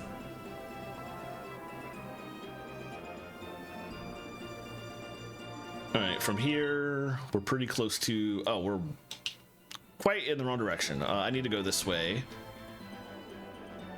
I'm gonna start snoozing ads since we're not gonna be playing for much longer.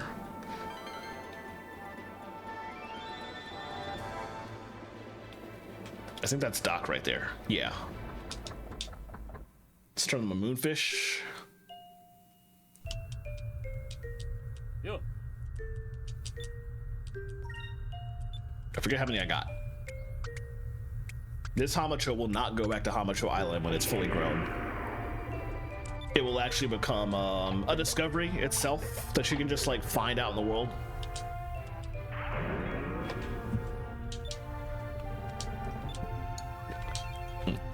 You can idle. Let me right. I want to write these down so I can check and see if they're anything important. And if they're not important, can I sell them? Oh, that was it. Okay. I realized I'd only caught 1. And since I'm in extreme soon, let me go ahead and put my order in for dinner, I think. Okay, so it's on the next.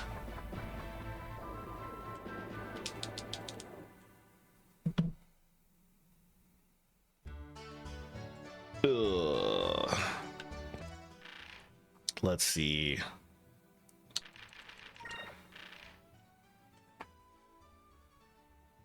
When is the guy gonna have me fight Daikokuya? Oh, not until after the next 2 dungeons. Okay, interesting. All right, so I wanted to come in here and check. Might as well feed the cham while I'm in here.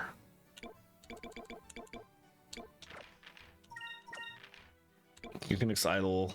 That's sellable. Sit up here. Talk to you. Place the fearless. Sell discovery information. Sell all this. Get that good sweet cash. We got literally everything except 1. Yeah, there's 2 discoveries that I cannot get right now because it's you have to get further in the game to unlock them. One is 2 dungeons from now, And then the other one is after you finish the entire Piazza subquest and you find the Hamacho, Maria's Hamacho. And then the third discovery I can find is the one that I'm going to find off stream. And we have, oh, the final one is there. We'll fight this one after the second dungeon. We're going to do 2 dungeons away from that guy too. And then that, I think, Lord Zivlin Bane, I think, is in the, it is a regular Zivlin Bane fight in terms of you open a chest, but it's a chest in literally the final dungeon, I think. Which means you got to go far enough into the final dungeon to fight the guy and then leave to turn it in. It's kind of annoying, actually. All right, we'll leave. I will wait to sell the Eukenix Idol until I get back to Crescent Isle. Because there's shops there. I might as well wait to sell them once I get there instead of going to a shop here.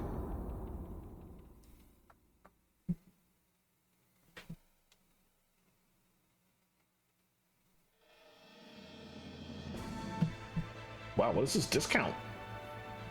I'm gonna put in an order for a combination fried rice, and it's like $8 off. Wow, okay, can't hate that. All right, sorry, just need to put that order in. Okay, back to my home base. Keep going in the wrong screen.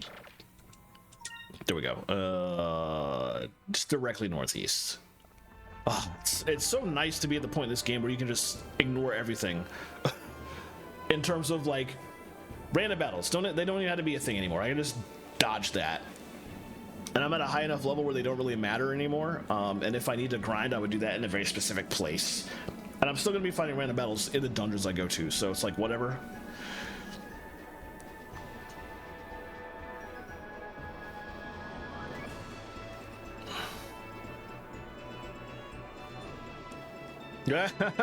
Yes, exactly.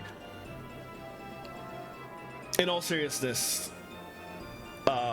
if you haven't had Peter Chains before, they're a fantastic Szechuan fusion restaurant chain in our area, all up in like the DMV. I was constantly ordering from a one near me when I was back in Falls Church, and I moved up to the current area I'm in. There's also one still out here, so I'm constantly getting great food. Probably one of the best Chinese restaurants I've ever been to, actually. Good stuff. The combination fried rice I ordered from them is particularly delicious. Oh, that's Dakot's Island. That's not my home base. Whoops. Ah, nice. All right, we don't care about Dakot's Island. I got all the treasures from here. It is another Crescent Isle looking island in the area that Crescent Isle is in, and so I got confused. Where's actual Crescent Island? South of me, okay. Oh, interesting. Always nice when you find a good pho place that's like local. There we go.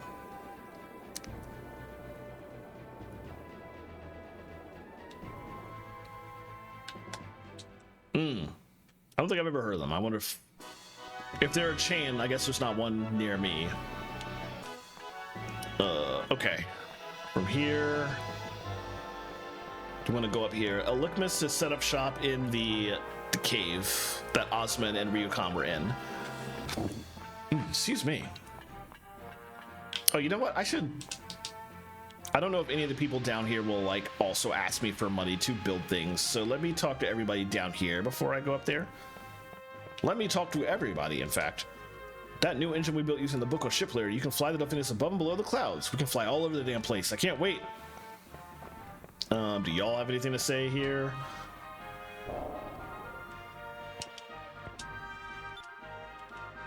Anything new to buy? No. But while we're here, we can go ahead and sell the Eukenix Idol. Sells for a lot, actually.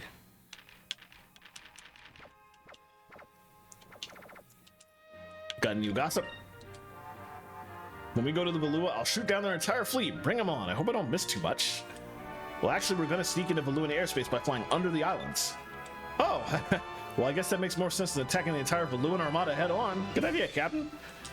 I thought we were going to attack them, so I loaded more than enough cannonballs. I'm even doing some extra in case I miss. Bella's the best, actually. Okay. Later on, Captain Clara found Gilder's ship. She was so happy. She started firing at the ship to get his attention. Gilder fired back. How romantic. I really look up to Captain Clara. She's so passionate. Oh my god. Do you think they're cute guys in the Great Silver... We're not at a point in the game where we know where the Great Silver Shrine is. This is too early to be talking about that. Now, the game got a little bit off track there in terms of forgetting what they should be talking about. Ah, okay, interesting. Oh, Pal's in here. Cute. I was just eating food. I love that. And same dialogue. Okay, let's move on. Kazim and his men are in here. Do they have anything new to say? Hey, Vites, I heard that our next target is Valua.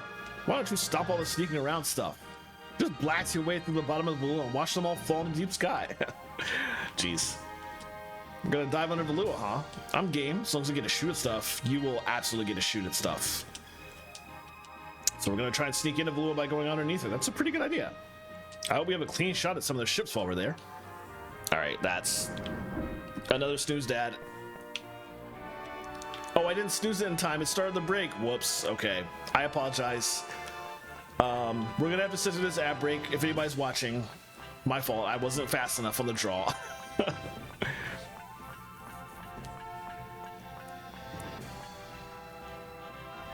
I guess I will go to the break screen. Stand up, walk around, hydrate for a bit, even though we're about to in stream in a second. But I will go to break and I will come back in 2.5 minutes.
All right, thanks for waiting through that. My apologies. I forgot that ad break was that the snoozes were so short. I wasn't expecting that to be that soon after I had just snoozed the previous one. So we kind of missed it timing wise, unfortunately. Even though we're about to end stream, we had to sit through another ad.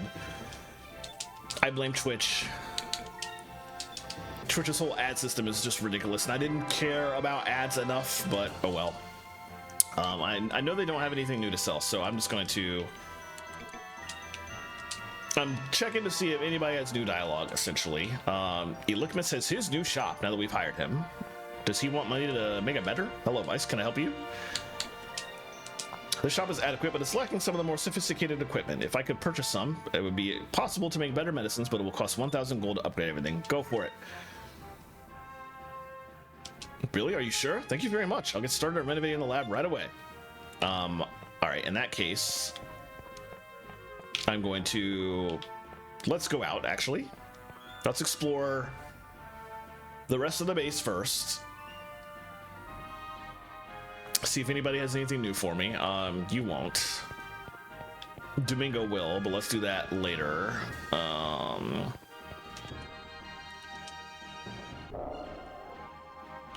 The table's been built. Hello, Vice. Do you want something? Come back later. I never thought I'd ever see Robinson again. Thank you for everything you've done for me, Vice. I'm so glad I came with you. Oh, you can have them switch. Oh, welcome. I've been doing my best to cook for the crew. I hope they like it. If you like, I could make you lunches so you can take with you on your travels. All I need is 10 Romohai fish. They're a type of fish that's common back here off of Toma. Actually, it's Romohai fish you need. I have 10 right here. Really? That's great. I can get started right away. Thank you for waiting. I really hope you like it. It will heal all your wounds and replenish your magic, but takes a little while to start working, so you can't eat it during a battle. Interesting. Okay, so now I know I can just do that. He has no new dialogue. I dance in your honor. I dance in celebration of your victory and calm. I will win. Okay, she's got her thing set up, so she's good to go. He has the same dialogue. All right. I don't think anybody's out there. Oh, Aika's face is on the. I wish I could talk to her and see how she feels about that. We had Corella put fish in the pond. Are there? I don't. Oh, I see a fish. It's hard to see, but they're there. Oh, Enrique's here too. She doesn't have any new dialogue.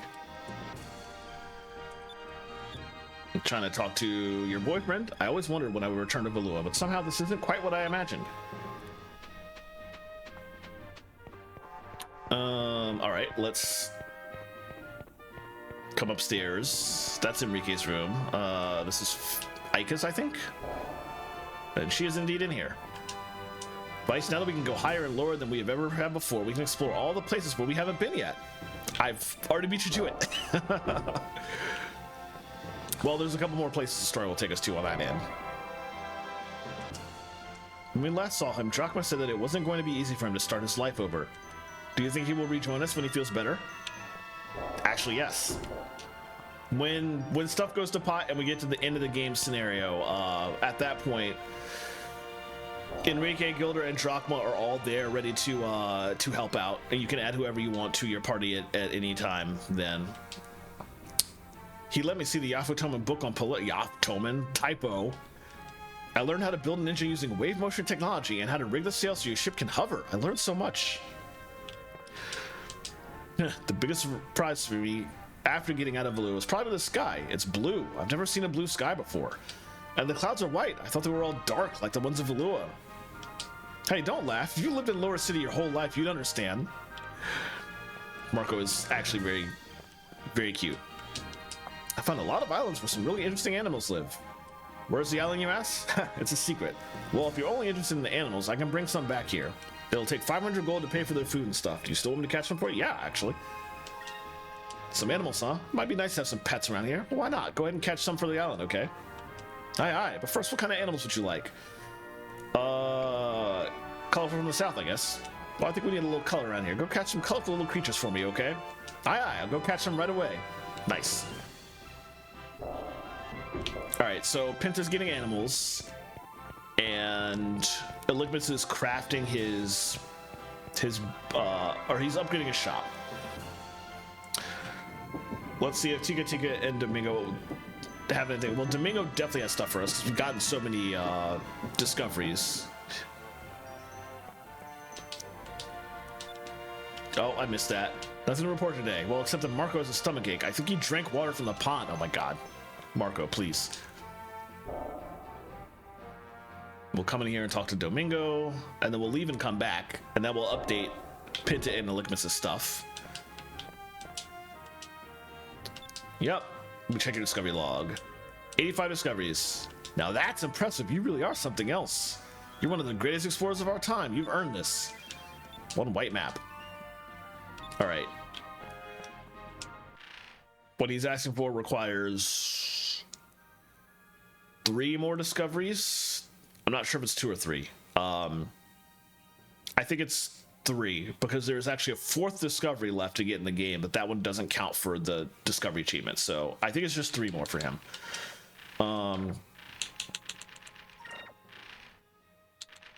Oh, he gave me another copy of the white map that I'd already gotten, and which I don't really need. Because I can just go to upper or lower sky if I don't want to have to fight enemies. So the white map is kind of useless at this point. In fact, I think the black map might be what he gives us if you get all discoveries, which I also already have a copy of. So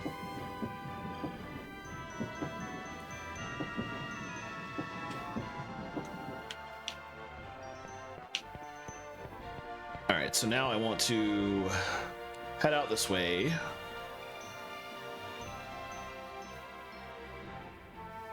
We're going to leave and immediately come back just to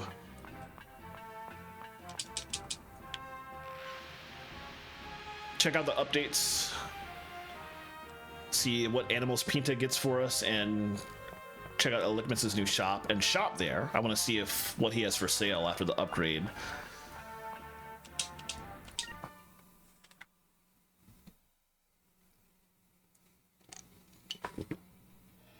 All right, and then right back in.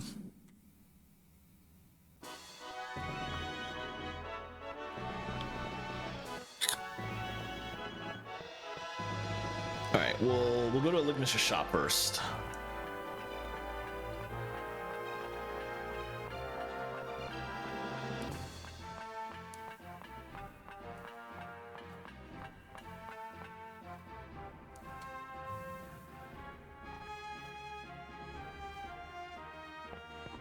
Looking pretty nice.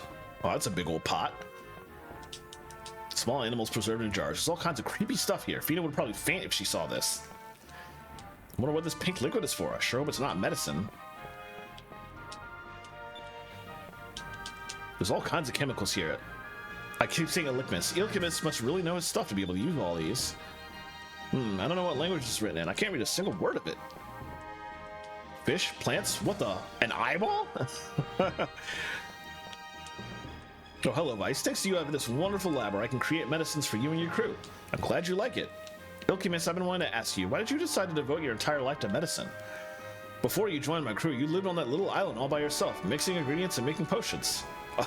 You've been wondering why I decided to become a hermit? Well, I'll tell you. Perhaps you'll understand why I chose this life. My parents were both nobles from Upper City, so during my childhood I was well taken care of. Because of my family's wealth, I was able to buy all the books I wanted. I read all the time, you see. One day, on my way to the bookstore, I saw a very sick man from Lower City. He crawled into Upper City on his hands and knees. He was begging for money so he could buy medicine, but no one would help him. I ran to the shop to try and help the man. When I returned, he was already dead. I felt so helpless. From that day on, I decided that I would devote my life to helping others. I spent days alone in my room reading about all the different types of medicines and potions. In time, I became one of Valua's best researchers. I wanted to make medicines that the people of Lower City could afford. I wanted to help people, but Valua had other plans for me. They wanted me to make weapons for their military. Shortly after, I fled Valua and found an island where I could continue my studies. Sorry if my story seemed a bit long. I believe in you, Vice. Although you're a warrior, you're fighting for the right cause. And that's why I want to aid you in your fight. I will do everything in my power to assist you and your crew. Alright, nice. Talk to him real quick. That reminds me, I've come up with a new little concoction I'm rather proud of. It will heal your entire party and regenerate all your magic power at once. I've named it the Ilkamix. Like the name? Well, it takes a few moments for it to take effect, so it won't be of any use to you while you're in battle. It's a little expensive to make, but I've gotten the whole process, pardon the expression, down to a science. It will cost 4,000 gold for 10. Ilkamix, sounds great, I'll take it. Alright, just remember you won't be able to use them during battle, so be careful, okay? I guess the idea of that is if you didn't get Urala and you wanted to buy something like that, you could just do that from here. Oh, you can buy the crystals from here. Excellent. Let's max out on the simple ones. I could just go ahead and buy them all. Yeah, I got plenty of gold that I'm literally not using. That point of view, let's do that too. Oh, you can just buy seeds. Can I just... Do I want to do that? I'm hardly ever using my magic dues. I'll buy like 20 of them. That's probably enough for now. Definitely stock up on curious. Could use a lot more Resolum crystals. Stock back up on glyphs of might. Also max out on reasons. They're not as useful because they only have a 50% chance of bringing a person back, but... And then you can just buy seed. If you're maxed out on money and have nothing else to do with them, you can just buy all the seeds and just max your party out, which is wildly cool. I'm not gonna do that right now, but there's ways to grind money later in the game that I will take advantage of that. I would probably want to max out Resolum crystals and magic juice before I do that though. But I also don't want to do that right now because there's more weapons and gear and ship parts to buy later, and I want to have money for that in the future. So thank you very much. Please come again. So for now I will not do that, but late in the game when I'm like running out of things to do with my money, I will come back here. Basis lamp, she's got expensive things from all over the place. I really don't know where she gets the stuff, but this stuff isn't for sale. It's all Osmond's personal stuff. I guess she just likes showing it off. Same dialogue. Yeah. And then there was something over here that I interacted with. It's a blade used by Yafutoman's swordsman. It's got an intricate design etched in the handguard. It's the same kind of sword that the Yafutoman soldiers were using. Yafutoman swords have such interesting shapes. Alright, and then there's nothing else in here. This cave really never gets anything else done with it other than you building or giving them money to rebuild their shops. That's about it. All right, so the last thing I'm gonna do is see what Penta did.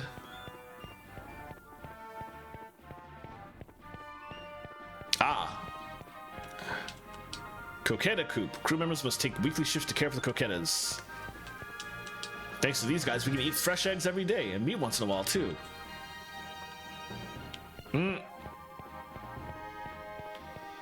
Let's talk to Pinta and see if... Hey, do you like the little animals that I caught for you? They're perfect. I like them a lot. Thanks for catching them, Pinta. That's great. I'm glad you like them. Well, just in case you ever want to have some different animals here, just let me know. I assume that's what he caught, because I don't see any other areas where we could keep animals at. We have the pumpkins over here. This field belongs to everybody, so you better not be taking any vegetables without... Looks like Marco made this sign. He's been working so hard tending the garden. His spelling could still use some work. Oh, wait, no. The coquettas were just there. These are the animals. Cute. Alright, so it looks like that's it. Alright, cool. I'm going to actually roll back over here and leave. I'm gonna get out of the world map. I'm gonna save my game, and I'm gonna keep playing because I'm gonna go for that stupid discovery that I couldn't find earlier. I'm gonna force myself to get it now so I don't forget.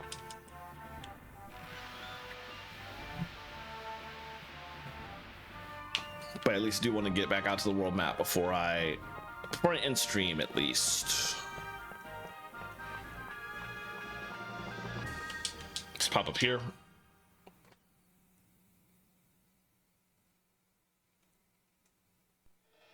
All right, cool.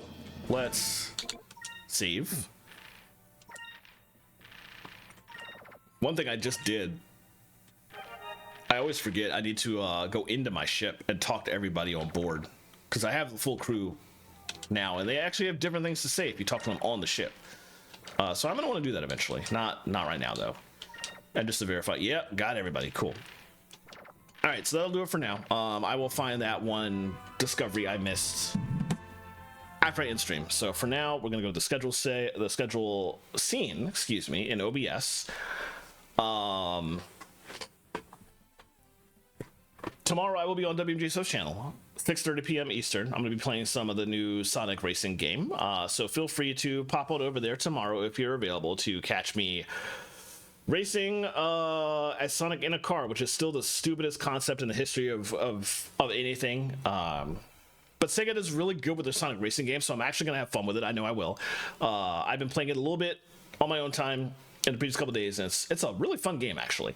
But yeah, I'm going to be playing that on stream at WMJSO's channel tomorrow at 6:30 p.m. Eastern, so feel free to pop in over there.